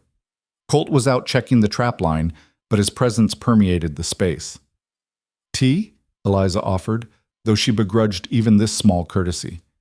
"No, thank you. This won't take long." Clara settled into Thomas's chair without invitation. "I'll be direct, Mrs. Hartwell.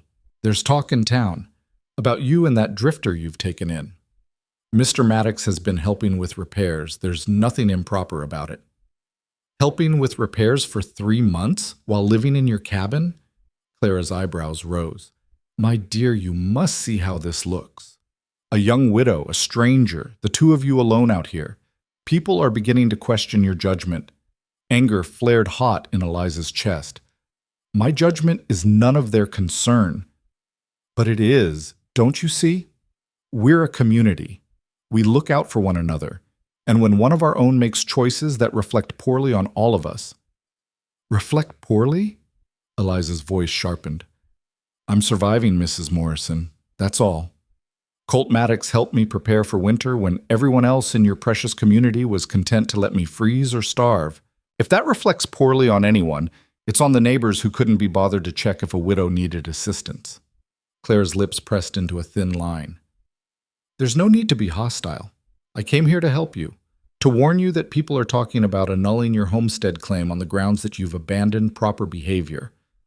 Harlon Briggs has been particularly vocal about it. There it was, the real threat underlying Clara's visit. Briggs was making his move, using the town's moral outrage as a weapon to take what he wanted. Let me be very clear, Eliza said, her voice cold as the Montana winter. What I do on my property, with whom I choose to associate, is my business. If Harlon Briggs or anyone else has a legal complaint, they can take it to a judge. Otherwise, I suggest they mind their own affairs, and I'll mind mine. You're being foolish, Clara said, standing abruptly. A woman alone can't afford to make enemies, especially not a woman in your precarious position. I'm not alone, and my position is less precarious than it was before Colt arrived. Eliza moved to the door and opened it, letting in a blast of frigid air. Thank you for your concern, Mrs. Morrison. You can tell the good people of Redemption that I appreciate their interest in my welfare, but I'm managing just fine. Clara gathered her furs with offended dignity. You'll regret this stubbornness, Mrs. Hartwell. Mark my words. I'll take my chances. After Clara left, Eliza stood at the window and watched the wagon disappear into the white distance. Her hands shook with suppressed rage and fear. Briggs was escalating, the visits, the veiled threats, the gossip campaign.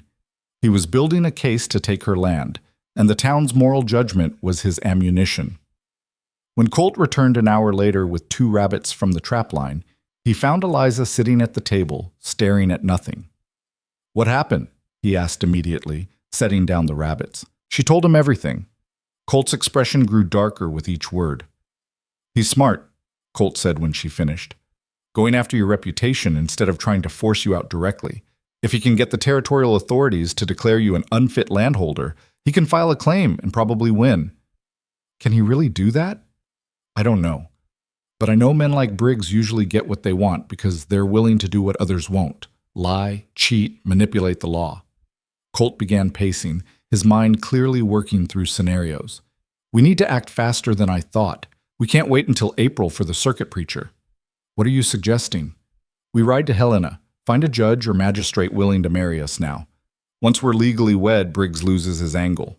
A married woman running a homestead with her husband is completely proper. He'd have no grounds to challenge your claim. Eliza's heart raced. Helena is 3 days' ride in good weather. In this cold, it could take a week or more. And that's assuming the roads are even passable. I know, but if we wait, Briggs might move first. He could file his complaint, get a hearing scheduled. By the time we marry in April, the damage might already be done. It's dangerous. The journey could kill us. Staying here and losing everything could kill your spirit, which is a different kind of death. Colt knelt beside her chair, taking her hands. I won't make this decision for you, Eliza. If you want to wait, take our chances with the law, we'll do that. But if you want to fight, really fight to keep what's yours, then we need to move now. Eliza thought about Thomas, about all the dreams he'd poured into this land. She thought about the months of brutal work, the lessons learned in pain and perseverance, the person she'd become in the crucible of frontier survival. She thought about Harlon Briggs's smug certainty that he could simply take what she'd fought so hard to keep. We'll go to Helena, she said. We'll get married, and we'll come back with legal papers that prove this land belongs to us. Together. Colt's expression showed both pride and concern. It won't be an easy journey. Nothing about this life has been easy. Why should this be different? They spent the next 2 days preparing. Colt gathered every piece of cold weather gear they possessed. Blankets, furs, extra layers of clothing. Eliza packed food that wouldn't freeze, dried meat, hardtack, coffee. They loaded supplies onto both horses, distributed the weight carefully, and made arrangements for the chickens and the cabin in case they didn't return for a week or more. The night before they planned to leave, Colt sat at the table cleaning and oiling his revolver. Eliza watched him work, the careful precision of his movements, the way his brow furrowed in concentration. Are you scared? She asked. He didn't look up from his work. Yes? Of the journey? of failing you, of making a promise I can't keep. He set down the gun and met her eyes. I promise to protect you, to help you keep this land. If something happens to us on the road, if we freeze or get lost or run into trouble, I'll have failed you worse than if I'd never come here at all. Or you'll have died trying to help me save what matters. That's not failure, Colt. That's love. His expression softened. When did you get so wise? When I stopped trying to be what everyone else expected and started being what I needed to be. She moved to sit beside him. We're going to make it to Helena. We're going to get married, and we're going to come back here and build a life that would make Harlon Briggs choke on his own bitterness. I believe that. I hope you're right. I have to be right, because the alternative is unacceptable. They left at dawn on a Thursday morning, the 1st of February. The sky was clear but promised nothing. Weather in Montana could turn deadly with almost no warning. They rode slowly, conserving the horses' strength, wrapped in so many layers they could barely move. The land stretched empty in all directions, white and unforgiving. The cold was so intense that their breath froze on their scarves, creating stiff masks of ice. They stopped every 2 hours to check the horses, to move their own limbs and make sure frostbite wasn't setting in, to verify they were still on the right path. By the end of the first day, they'd covered maybe 15 miles. They made camp in a small grove of trees that offered minimal shelter from the wind. Colt built a fire while Eliza tended the horses, and they ate a cold supper of jerky and hardtack, too exhausted for conversation. That night, huddled together under blankets near the fire, Eliza realized how truly isolated they were. If something went wrong out here, if one of them got hurt or sick, if the weather turned, if they got lost, there was no one to help them. They were completely alone in a landscape that killed without remorse. Second thoughts? Colt asked quietly, his arm around her shoulders. Hundreds of them, but I'm not turning back. Stubborn woman. You knew that when you proposed. She felt rather than saw his smile in the darkness. I did. The second day brought new challenges. The temperature, if possible, dropped even further. One of the horses developed a slight limp that required them to stop and examine its hoof. A small stone had wedged under the shoe, easy enough to remove, but a reminder of how quickly disaster could strike. They pushed on, making another 15 miles before exhaustion forced them to camp again. On the third day, they encountered their first real trouble. The road, if the snow-covered path could be called that, crossed a frozen stream. Colt tested the ice carefully, judging its thickness, before deciding it was safe to cross. They were halfway across when Eliza's horse broke through. The mare's rear leg plunged into the water with a crack of splintering ice. The horse screamed and thrashed, terror overriding training. Eliza held on desperately as the animal lurched sideways, trying to escape the freezing water. Don't let her go down, Colt shouted, already dismounting. If she goes under, we'll never get her out. He moved across the ice with terrifying speed, reaching Eliza's horse and grabbing its bridle. Between his strength and the mare's frantic struggling, they managed to pull the animal back onto solid ice. But the damage was done. The horse's leg was soaked to the shoulder, and in this temperature, that meant potential frostbite or worse. We need to dry her off, Colt said urgently. Now, before the water freezes on her skin. They led both horses off the ice to the far bank. Colt stripped off his coat and began rubbing down the mare's leg with desperate intensity while Eliza gathered deadfall for a fire. They worked frantically, both knowing that if the horse couldn't travel, they were stranded in the middle of nowhere with limited supplies and no shelter. 20 minutes of hard work saved the mare. Her leg showed no signs of frostbite, and though she was skittish about putting weight on it, she could still walk. They'd been lucky. Terrifyingly, impossibly lucky. We should turn back, Colt said as they resumed their journey. This is too dangerous. We're more than halfway now. Turning back is just as dangerous as going forward. Eliza. No, we keep going. We didn't come this far to quit because we got scared. Colt looked at her for a long moment, then nodded. All right, but if the weather turns or if either horse shows signs of serious trouble, we find shelter and we wait. Agreed? Agreed. Late on the fourth day, they saw Helena in the distance, a sprawl of buildings nestled in a valley, smoke rising from hundreds of chimneys. The sight brought tears to Eliza's eyes. They'd made it. Against all odds and every sensible instinct that said they were fools to try, they'd made it. They rode into town as the sun set, two ice-crusted travelers on exhausted horses, and found a boarding house that would give them rooms. The proprietor, a weathered woman named Ruth, took one look at them and offered hot water for baths without being asked. "You two look like you've been through hell," she said bluntly. "What brings you to Helena in the dead of winter?" "We're here to get married," Eliza said. Ruth's eyebrows rose. "Must be quite a love story if you're willing to risk your lives for it." "Something like that," Colt said. That night, warm and clean and fed for the first time in days, Eliza lay in an actual bed in an actual room and tried to process what they'd accomplished. They'd ridden 4 days through killing cold to reach civilization. Tomorrow, they'd find whoever could marry them, make their union legal and binding, and then face the equally dangerous journey home. All of it, because a woman had chosen to fight for what was hers, and a man had chosen to fight beside her. In the morning, they found a territorial magistrate named Horace Brennan who agreed to marry them for a small fee. He was a portly man with kind eyes who asked no questions about why they needed to be married immediately, in the middle of winter, with no guests or celebration.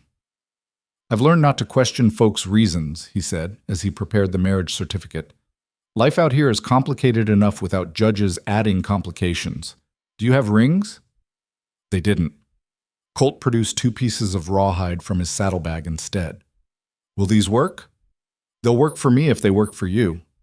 The ceremony was brief and businesslike, conducted in Brennan's cluttered office with his clerk as witness. There were no flowers, no music, no family watching with happy tears. Just 2 people standing in a cramped room, binding their lives together with words that felt inadequate for the weight they carried. "Do you, Colt Maddox, take this woman to be your lawfully wedded wife?" "I do." "Do you, Eliza Hartwell, take this man to be your lawfully wedded husband?" Eliza looked at Colt, this man who'd risked everything to stand beside her, who'd ridden 4 days through deadly cold so she could keep her land, who looked at her like she was something precious instead of broken. "I do," she said, her voice strong and certain. "Then by the power vested in me by the territory of Montana, I pronounce you husband and wife. You may kiss your bride, Mr. Maddox." Colt's kiss was gentle and reverent, full of promises that had nothing to do with property or legal protections, and everything to do with 2 people choosing each other against all logic and sense. When they pulled apart, Magistrate Brennan handed them the marriage certificate with a smile.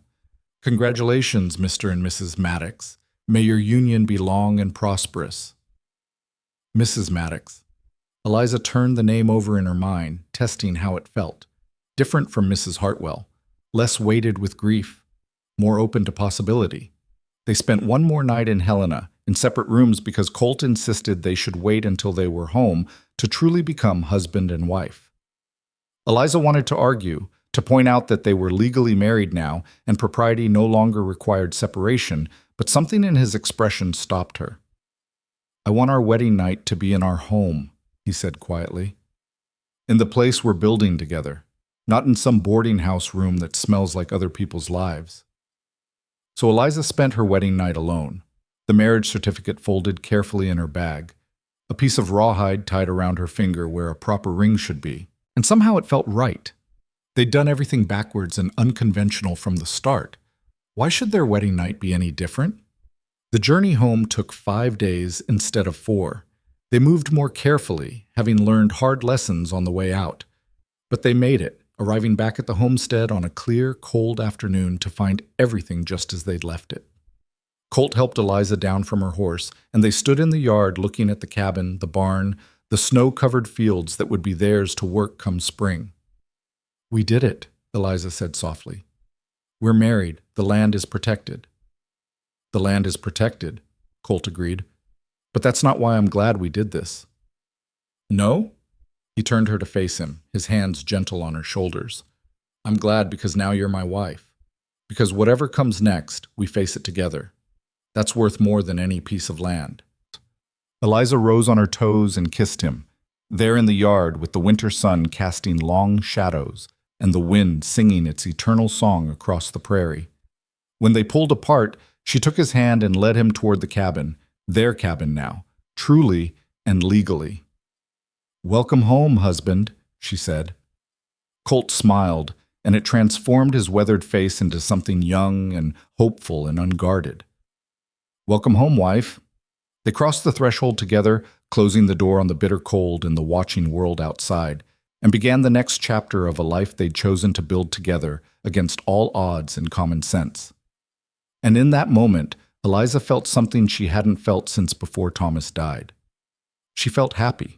That first night as husband and wife, they moved through the cabin with a strange new awareness of each other. Colt built up the fire while Eliza unpacked their saddlebags, both of them performing familiar tasks that now carried unfamiliar weight. The marriage certificate sat on the table between them like a third presence, legal proof of what their hearts had already known. When the practical tasks were complete and they could no longer avoid the question hanging in the air, Colt cleared his throat awkwardly. I should probably move my bedroll, he said, gesturing toward the spot near the stove where he'd slept for months. Unless you'd prefer it. No, Eliza interrupted. I mean, yes. Move it. To the bed. Our bed. Her cheeks flushed. That came out wrong.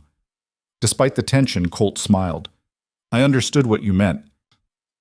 They stood there looking at each other across the small cabin, two people who'd faced down blizzards and prejudice and a killing journey to Helena, suddenly rendered shy by the prospect of sharing a bed. The absurdity of it struck them both at the same moment, and they started laughing, quiet at first, then harder, until tears ran down Eliza's cheeks, and Colt had to lean against the wall for support. We're ridiculous, Eliza managed between gasps. We rode for days through weather that could have killed us, and now we're nervous about sleeping in the same bed. Speak for yourself, Colt said, wiping his eyes. I'm terrified. That admission, so honest and vulnerable, made Eliza's laughter fade into something softer. She crossed the room to him and took his hands. We don't have to do anything we're not ready for, she said quietly. Being married doesn't mean we have to rush.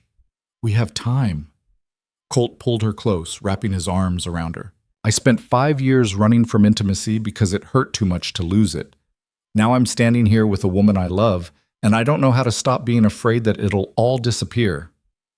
Eliza understood. She'd felt the same fear every day since Thomas died, that anything good in her life was just temporary, borrowed, waiting to be snatched away by fate or disease or simple bad luck. Then we'll be afraid together, she said against his chest, and maybe someday we'll wake up and realize we forgot to be scared. That night they lay beside each other in the bed that had been Eliza's alone for so many months, not touching except where their hands met in the space between them. They talked in whispers about nothing important, memories of childhood, stories from the trail, dreams for the spring that seemed impossibly far away. And sometime near midnight, still talking, they both fell asleep. When Eliza woke in the gray light of dawn, she found herself curved against Colt's side, her head on his shoulder, his arm around her waist. He was already awake, watching her with an expression so tender it made her throat tight. Morning, wife, he said softly. Morning, husband. They kissed then, slow and unhurried, and the fear that had gripped them both the night before began to dissolve into something warmer. They were married. They were together. Whatever came next, they would face it as partners. The rest of February passed in a blur of hard work and small intimacies. They settled into their new dynamic as husband and wife, learning each other's rhythms and quirks, building a partnership that went deeper than legal documents or shared labor. Colt began making plans for spring planting, sketching ideas in a worn notebook by lamplight. He wanted to expand the garden, plant wheat in the northern field, maybe acquire a few head of cattle if they could scrape together the money. Eliza listened to his plans and added her own, chickens that actually laid consistently, a proper root cellar, maybe even a small orchard if they could find saplings hardy enough for Montana's brutal climate. We're building something real here, Colt said one evening, looking up from his notebook. Not just surviving anymore, actually building. Is that what you want? Eliza asked. To put down roots after all those years of moving? With you? Yes. He set down his pencil. I'm tired of running, Eliza. Tired of waking up in places that don't matter to me, doing work that's just about the next meal and the next town. This place, our place, it matters. You matter. The conviction in his voice made Eliza's eyes sting. I never thought I'd want to stay here after Thomas died. I thought I'd sell and leave and never look back. But now it feels like home, not because of the land, but because of who I'm sharing it with. They made love for the first time on a night in late February, with wind howling outside and firelight casting dancing shadows on the walls. It was tender and awkward and perfect in its imperfection, two scarred people finding comfort in each other's arms. Afterward, lying tangled together in the narrow bed, Eliza felt a peace she hadn't known since before her world collapsed. "I love you," she whispered into the darkness. Colt's arms tightened around her. "I love you too. More than I thought I could love anything after Catherine." Does it feel like betraying her? Loving again? It did at first, but I think she'd want me to be happy. Just like I think your Thomas would want the same for you. He paused. They were our past. We're each other's future. There's no betrayal in that.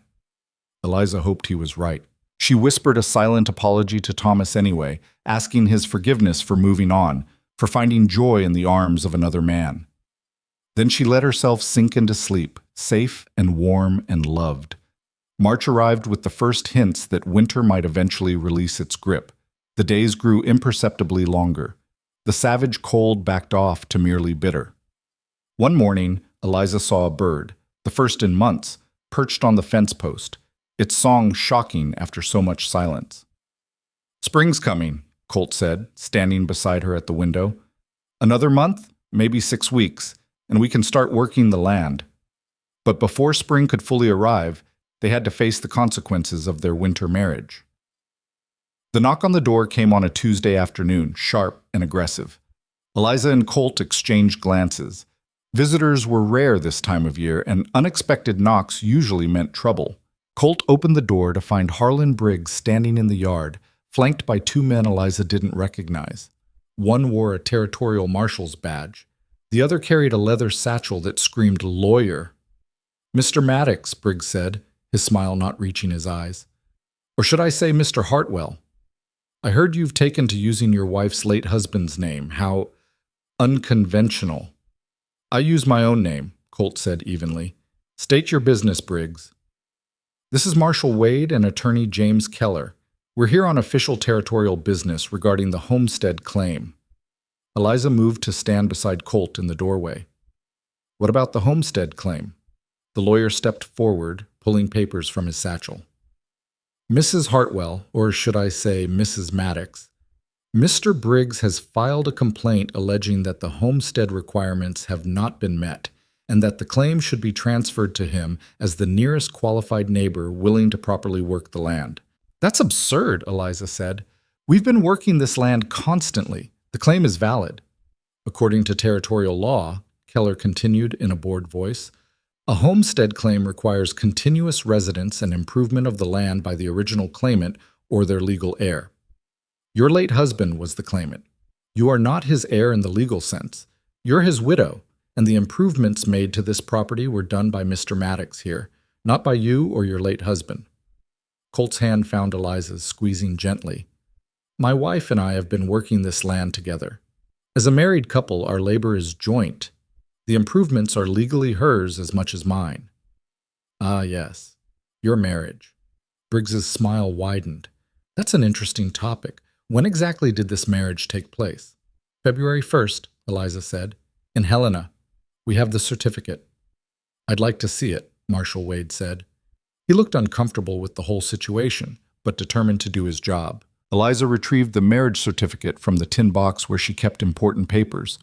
The marshal examined it carefully, checking the signatures and the official seal.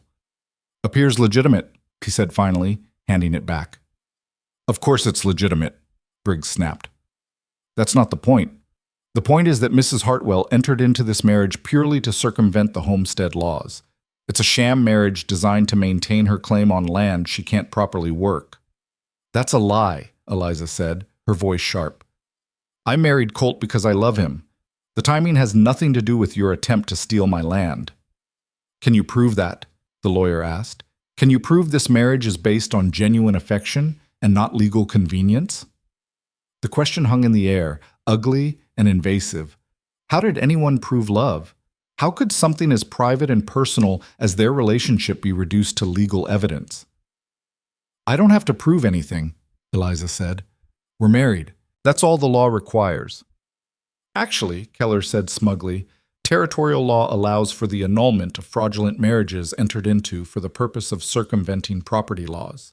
If we can demonstrate that this marriage is a sham, it can be dissolved and the homestead claim challenged.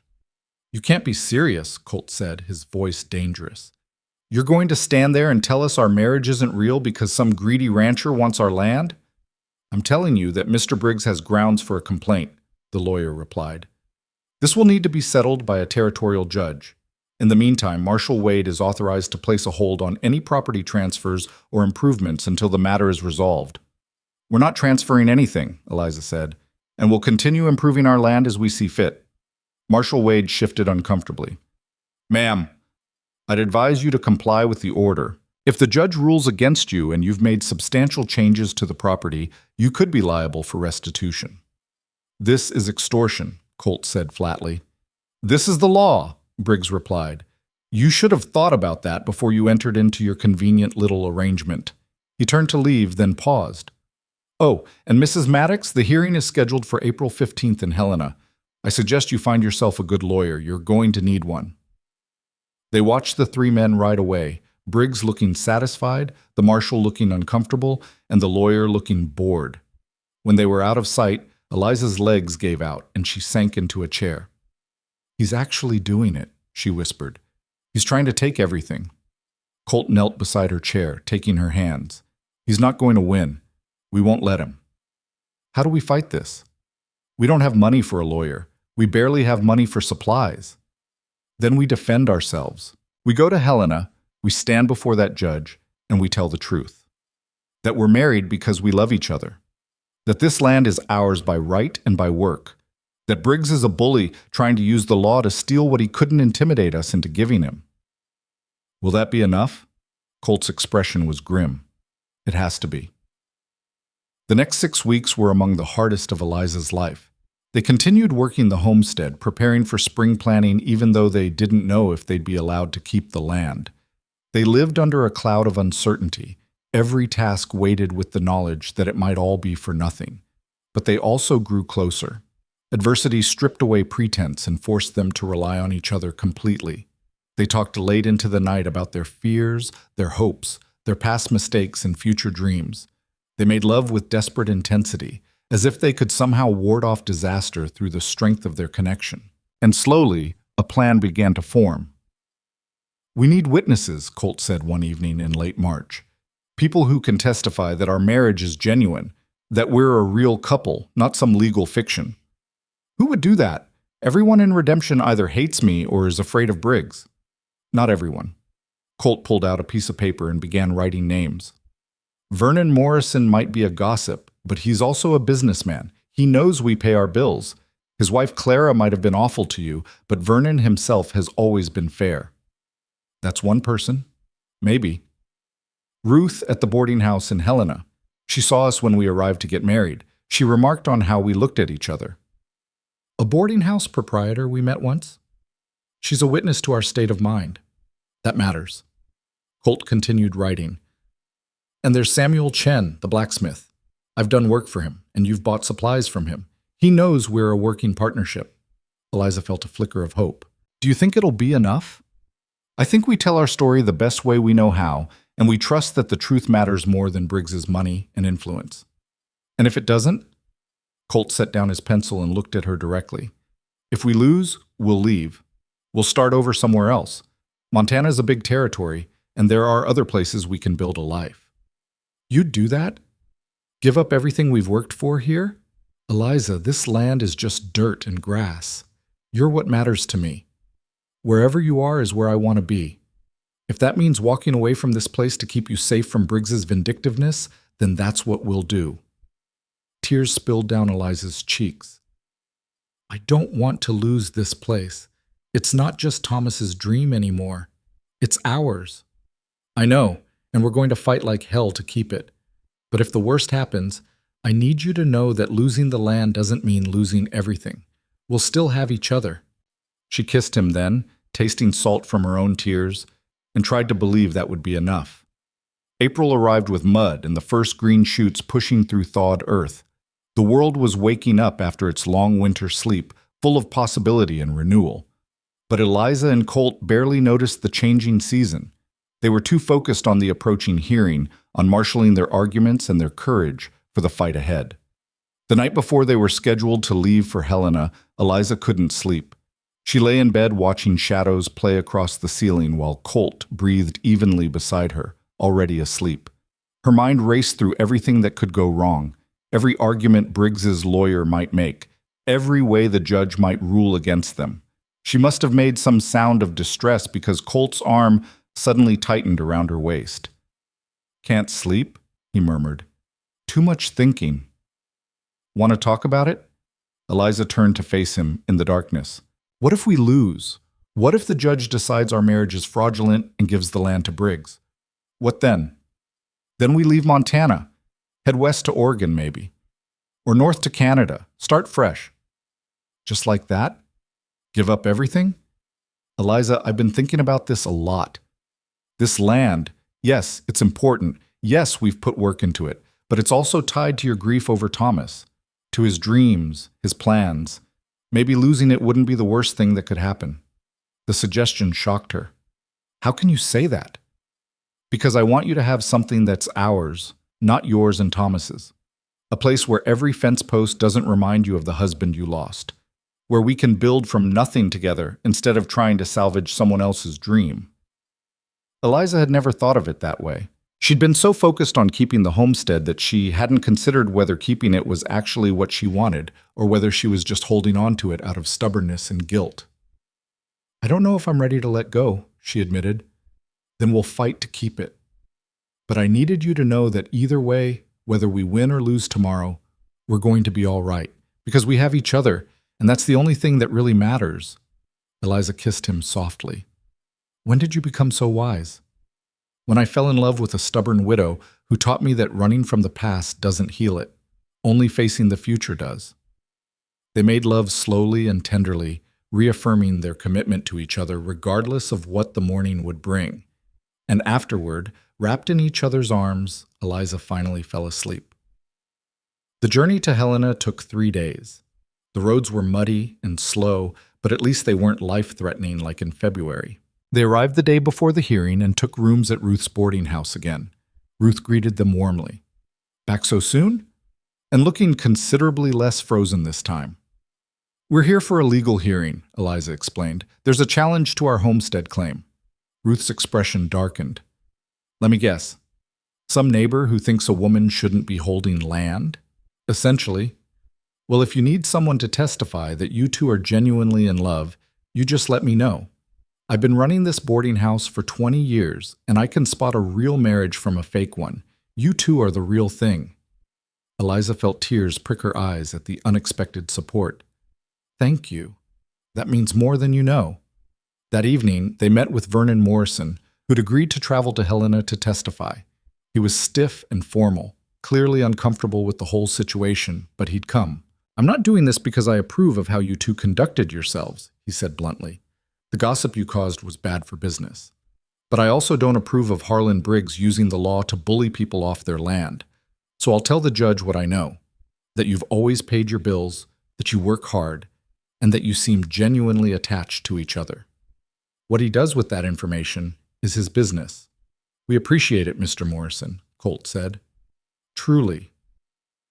They'd also managed to track down Samuel Chen, the blacksmith, who agreed to speak on their behalf.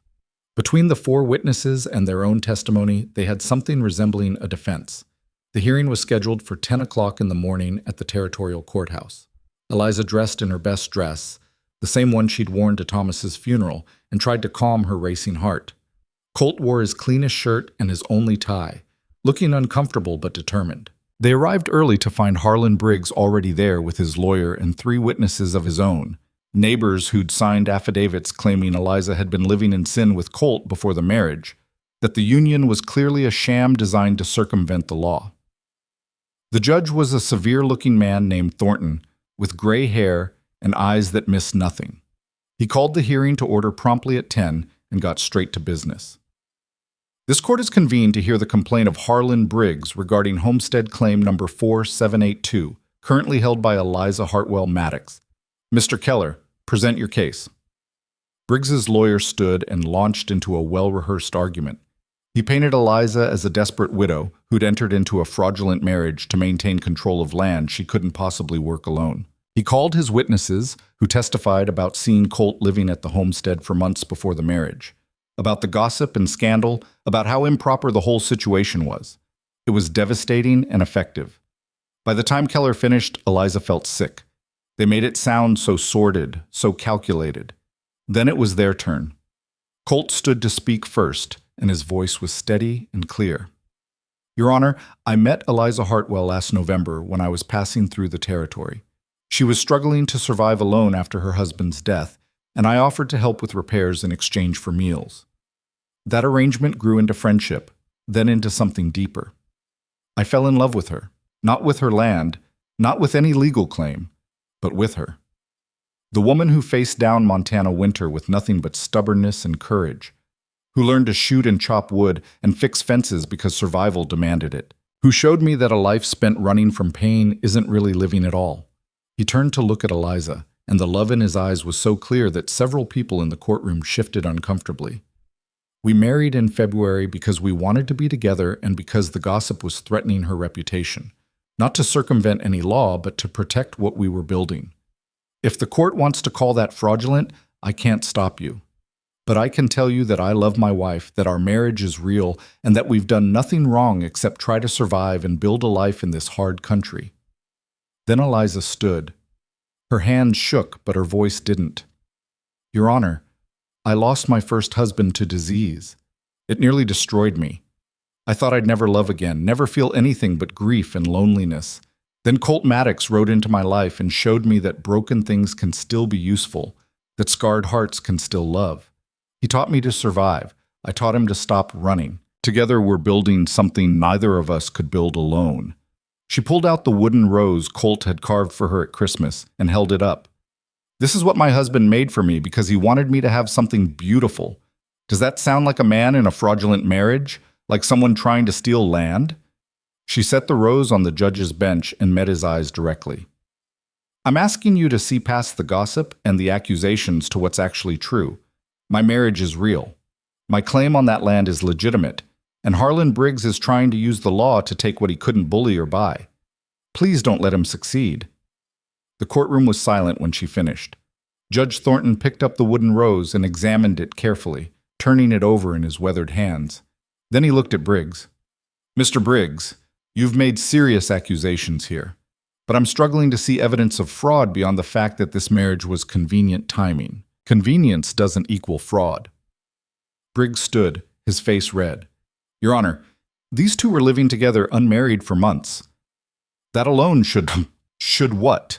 The judge interrupted. Make them ineligible to later marry? Mr. Maddox testified he slept in the barn. Do you have evidence to the contrary? The appearance of impropriety is not the same as actual impropriety, and even if it was, that would be a matter for a different court, not a homestead hearing. Judge Thornton set down the wooden rose and looked at his notes. Here's what I see. A widow struggling to maintain a homestead after her husband's death. A drifter who stopped to help and stayed. A marriage that, by all accounts from your own witnesses, appears to involve genuine affection and partnership. The timing may have been fortunate for Mrs. Maddox, but that doesn't make it illegal.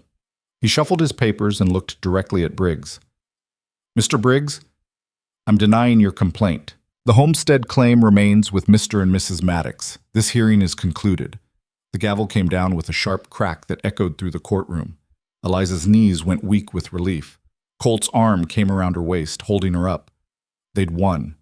Against all odds, and Briggs's money and influence, they'd won. Briggs stood abruptly, his chair scraping loudly. This is an outrage. I'll appeal to the territorial governor. You're welcome to try, Judge Thornton said mildly, but I suspect you'll find he has more important concerns than a failed land grab. Good day, Mr. Briggs. They left the courthouse in a daze, hardly able to believe what had happened. Vernon Morrison nodded to them stiffly before heading back to his wagon. Samuel Chen shook Colt's hand and wished them well. Ruth hugged Eliza tight and whispered, "I knew you'd win. Truth always does, eventually." That night, alone in their room at the boarding house, Eliza and Colt held each other and let the reality sink in. The land was theirs. Their marriage had been validated not just by law, but by a judge who'd looked past appearances to see the truth. They were safe. "We should celebrate," Colt said. "How?" He thought for a moment, then smiled. "We should plan our real life. Not just surviving winter or fighting legal battles, but actually living, building the future we want." So they sat up late into the night, talking about cattle and gardens and maybe even children someday. About turning the struggling homestead into a real ranch. About growing old together on land they'd fought to keep. And for the first time since Thomas died, Eliza let herself believe in a future that didn't hurt. They returned to the homestead 3 days later to find spring had exploded across the Montana prairie in their absence. The land that had been locked in ice and snow for months now showed patches of green pushing through brown earth. The air carried warmth and the scent of growing things. Birds had returned in force, filling the silence with song. Eliza stood in the yard taking it all in. The cabin that had sheltered them through the brutal winter. The barn where Colt had first slept to preserve her reputation. The fence line they'd repaired together a dozen times. It all looked different now. Not because anything had changed physically, but because it belonged to them in a way it never had before. Legally, yes, but more than that. They'd fought for it, bled for it, nearly died for it. "Ready to start building our future?" Colt asked, coming to stand beside her. Eliza took his hand, lacing their fingers together. "More than ready." The work began immediately. They had months of deferred maintenance to address and spring planting that couldn't wait. Colt broke ground in the northern field while Eliza worked the garden, turning soil that had been frozen solid just weeks ago. Their bodies protested the sudden labor after a winter of mere survival, muscles screaming and backs aching, but it felt good, purposeful, like they were finally moving forward instead of just holding on. One afternoon a week after their return, they had unexpected visitors. Eliza was working in the garden when she heard horses approaching. Her stomach clenched instinctively. Visitors still meant potential trouble in her mind. But when she looked up, she saw Vernon Morrison's wagon accompanied by 2 others she didn't recognize. Colt emerged from the barn, hand resting casually on his hip near his revolver. They'd learned to be cautious, but Vernon climbed down from his wagon with a friendly wave. "Mrs. Maddox, Mr. Maddox, hope we're not intruding. Mr. Morrison," Eliza said, wiping dirt from her hands. "What brings you out here?" "Well, word got back to Redemption about the hearing, about how you 2 stood up to Briggs and won." Vernon gestured to the other wagons. "These are Tom and Sarah Fletcher, and that's Robert Hayes. They're homesteaders, too, struggling with some of the same things you faced last fall. I thought maybe you could share some of what you learned, help them prepare for next winter." Eliza looked at the 2 families with new eyes. The Fletchers were young, probably newly married, with that same desperate hope she'd seen in Thomas's eyes when they first arrived in Montana. Robert Hayes was older, a widower himself, judging by the worn wedding ring he still wore, trying to work his claim alone. "Of course," she said. "Please, come in. I'll make coffee." That afternoon turned into an impromptu gathering. Colt showed Tom Fletcher and Robert Hayes the fence repair techniques he'd learned on cattle drives, the best way to winterize a barn, how to judge when a storm was coming.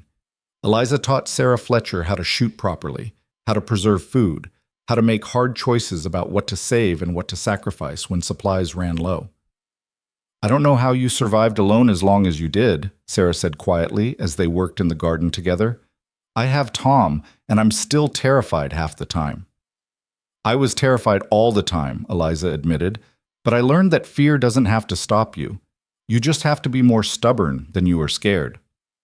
When the visitors finally left in the late afternoon, Eliza and Colt stood in the yard waving goodbye. Vernon Morrison was the last to leave, and he paused before climbing into his wagon. "You 2 did good, standing up to Briggs," he said. "Gave some of the rest of us courage to do the same. He's been trying to buy up half the homesteads in the territory, using intimidation and legal tricks. But after what happened in Helena, folks are starting to push back." "Good," Colt said. "Men like him only have power when people are too afraid to fight." Vernon nodded. There's talk of forming a homesteaders association, pooling resources, helping each other out, presenting a united front against the big ranchers who think they own everything. Would you two be interested in being part of it? Eliza and Colt exchanged glances. A few months ago, they'd been isolated and desperate. Now they were being asked to help lead a community effort. Yes, Eliza said. We'd be honored. After Vernon left, Eliza turned to Colt with wonder in her eyes. Did that really just happen? Are we actually becoming part of the community instead of outcasts? Looks like it, Colt smiled.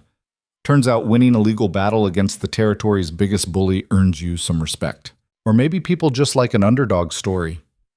Maybe both. That night, lying in bed with the window open to let in the spring air, Eliza found herself thinking about everything that had changed. A year ago, she'd been a shopkeeper's daughter in Illinois, married to a man with dreams bigger than his ability to achieve them. 6 months ago, she'd been a desperate widow, convinced she wouldn't survive the winter. Now she was a rancher's wife, part of a growing community, with calloused hands and the knowledge that she was stronger than she'd ever imagined. "What are you thinking about?" Colt asked, his fingers tracing lazy patterns on her shoulder. "How different everything is. How different I am. Do you miss who you were before?" Eliza considered the question seriously. "Sometimes I miss the innocence, the belief that hard work and good intentions were enough. But no, I don't miss that woman. She was soft and unprepared and would have died out here. I like who I've become better." "I like who you've become too." Colt pulled her closer. "Though I wish you hadn't had to go through so much pain to get here." "The pain made me real," Eliza said. "Made both of us real. We're not pretending to be anything we're not. That's worth something." Spring progressed into early summer, and with it came the hard work of building a working ranch. They acquired 6 head of cattle from a rancher liquidating his herd, spending nearly every penny they'd saved but investing in their future. Colt built a proper corral and expanded the barn.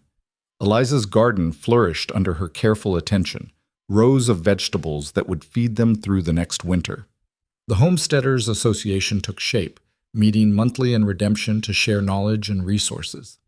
Eliza found herself becoming a voice for the women in the group, speaking up about the unique challenges they faced and the skills they needed to survive. Colt worked with the men on cooperative projects, building a communal grain silo, organizing group cattle drives to get better prices at market. They were building something larger than just their own survival. They were helping create a real community. But not everyone was happy about these changes. Harlon Briggs remained a presence on the periphery, watching and waiting. He'd lost his legal battle, but men like him didn't give up easily. Eliza sometimes saw him in town, his eyes following her with undisguised resentment. Colt always stayed close during those encounters, a silent reminder that she wasn't alone anymore. One day in late June, Eliza realized she'd missed her monthly courses. Then she missed a second month. The nausea that came with early pregnancy was unmistakable. She'd seen it in enough women to recognize the signs. She told Colt one evening after supper, unable to keep the news to herself any longer. "I'm pregnant," she said simply. Colt's face went through a series of expressions: shock, joy, fear, wonder, before settling on something that looked like reverent amazement. "Are you sure?" "As sure as I can be without a doctor's confirmation, but yes, I'm sure." He crossed the room in 2 strides and pulled her into his arms, holding her so tight she could barely breathe. When he pulled back, his eyes were wet. "I never thought I'd have this again," he said, his voice rough with emotion. "After losing Catherine and the baby, I thought that door was closed forever." "Are you happy?" Eliza asked, suddenly nervous. They talked about children in abstract terms, but the reality was different. Happy doesn't begin to cover it. Colt cupped her face in his hands. "You've given me everything, Eliza. A home, a purpose, a future, and now a child. I don't know what I did to deserve you, but I'll spend the rest of my life trying to be worthy of it." Eliza felt tears spill down her cheeks. "You're already worthy. You were worthy from the moment you stopped to fix a stranger's fence instead of riding past." They held each other in the gathering dusk, 2 people who'd been broken by loss and somehow found wholeness in each other. A child growing between them felt like proof that life could be more than just survival. It could be joy, too. The pregnancy progressed through the summer months. Eliza's body changed, her belly swelling with new life, and she marveled at the miracle of it. She'd thought she might never have children. Thomas had wanted them desperately, but they'd never conceived in their 2 years of marriage. Now, at 33, she was finally going to be a mother. The women from the Homesteaders Association rallied around her. Sarah Fletcher, who'd given birth to her first child the previous spring, shared advice and hand-me-down baby clothes. Mary Carver, who'd been so judgmental before, actually apologized one day in Morrison's general store. "I was wrong about you and Mr. Maddox," Mary said stiffly. "I let gossip cloud my judgment. You've proven yourself to be a respectable woman and a valuable member of our community. I hope you can forgive my harsh words." Eliza was gracious enough to accept the apology, though she'd never forget how alone she'd felt when the town turned against her. But she also understood that people changed, that communities grew and evolved, and holding grudges served no purpose except bitterness. As summer turned to autumn, Eliza's belly grew round and prominent.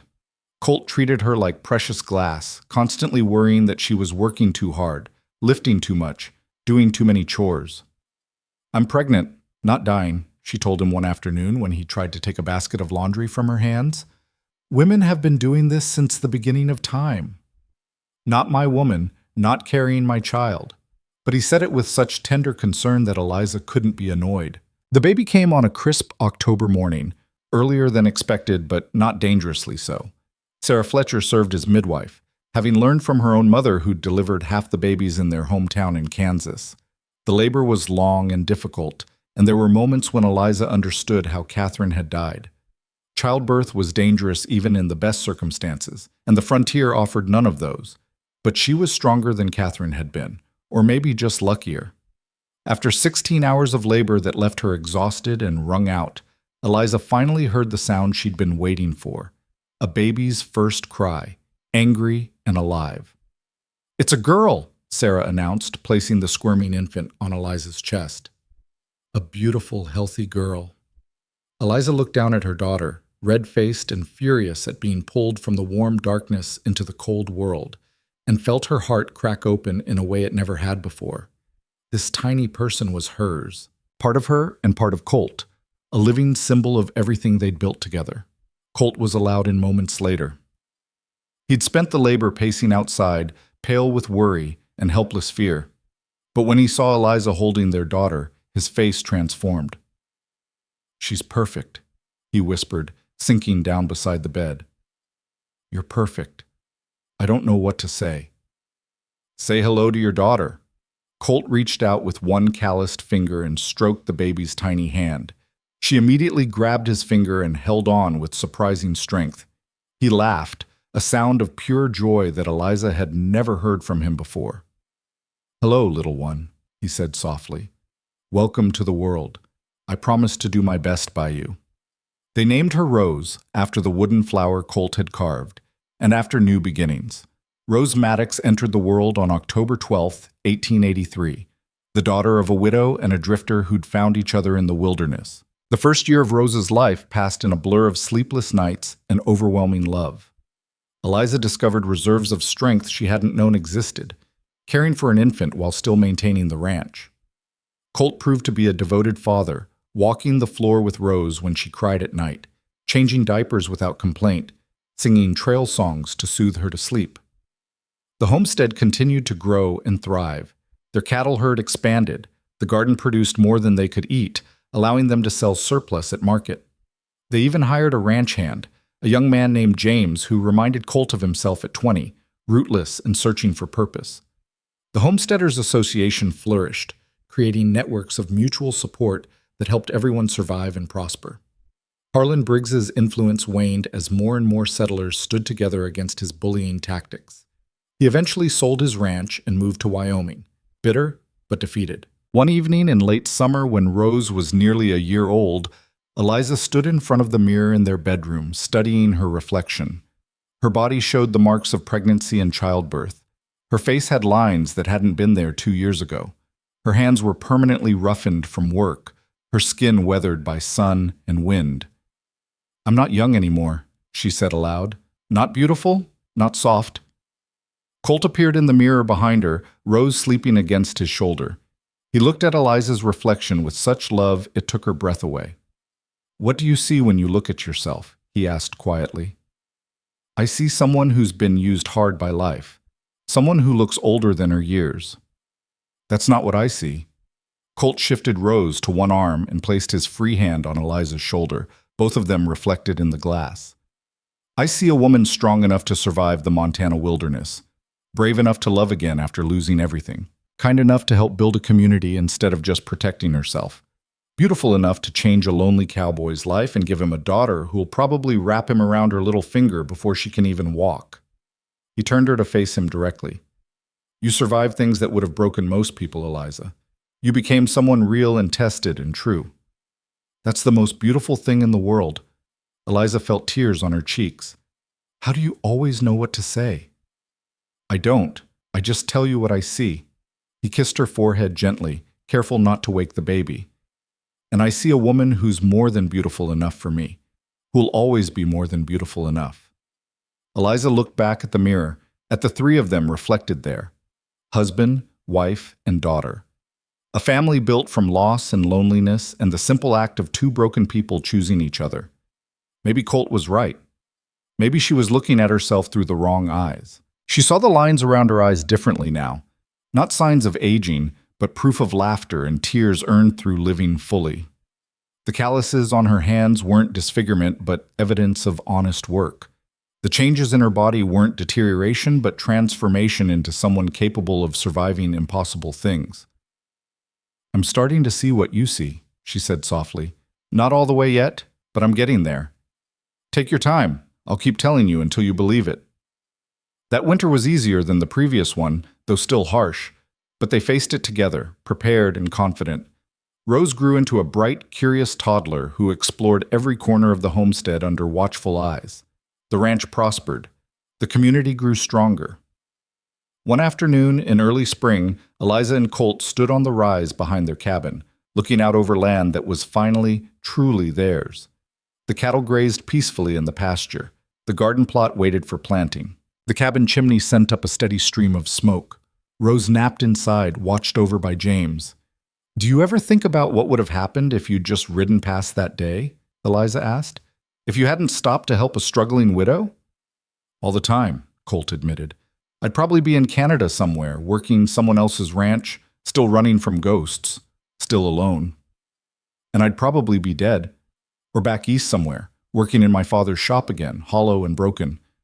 Instead, we're here, together, with a daughter and a future that doesn't hurt to think about." Colt pulled her close.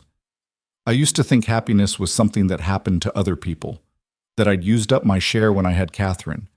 But you taught me that life gives second chances to people brave enough to take them. You taught me the same thing." Eliza leaned against him, feeling safe and loved and home in a way she'd never expected to feel again. "Thank you for stopping that day, for seeing something in me worth saving. You saved yourself, Eliza.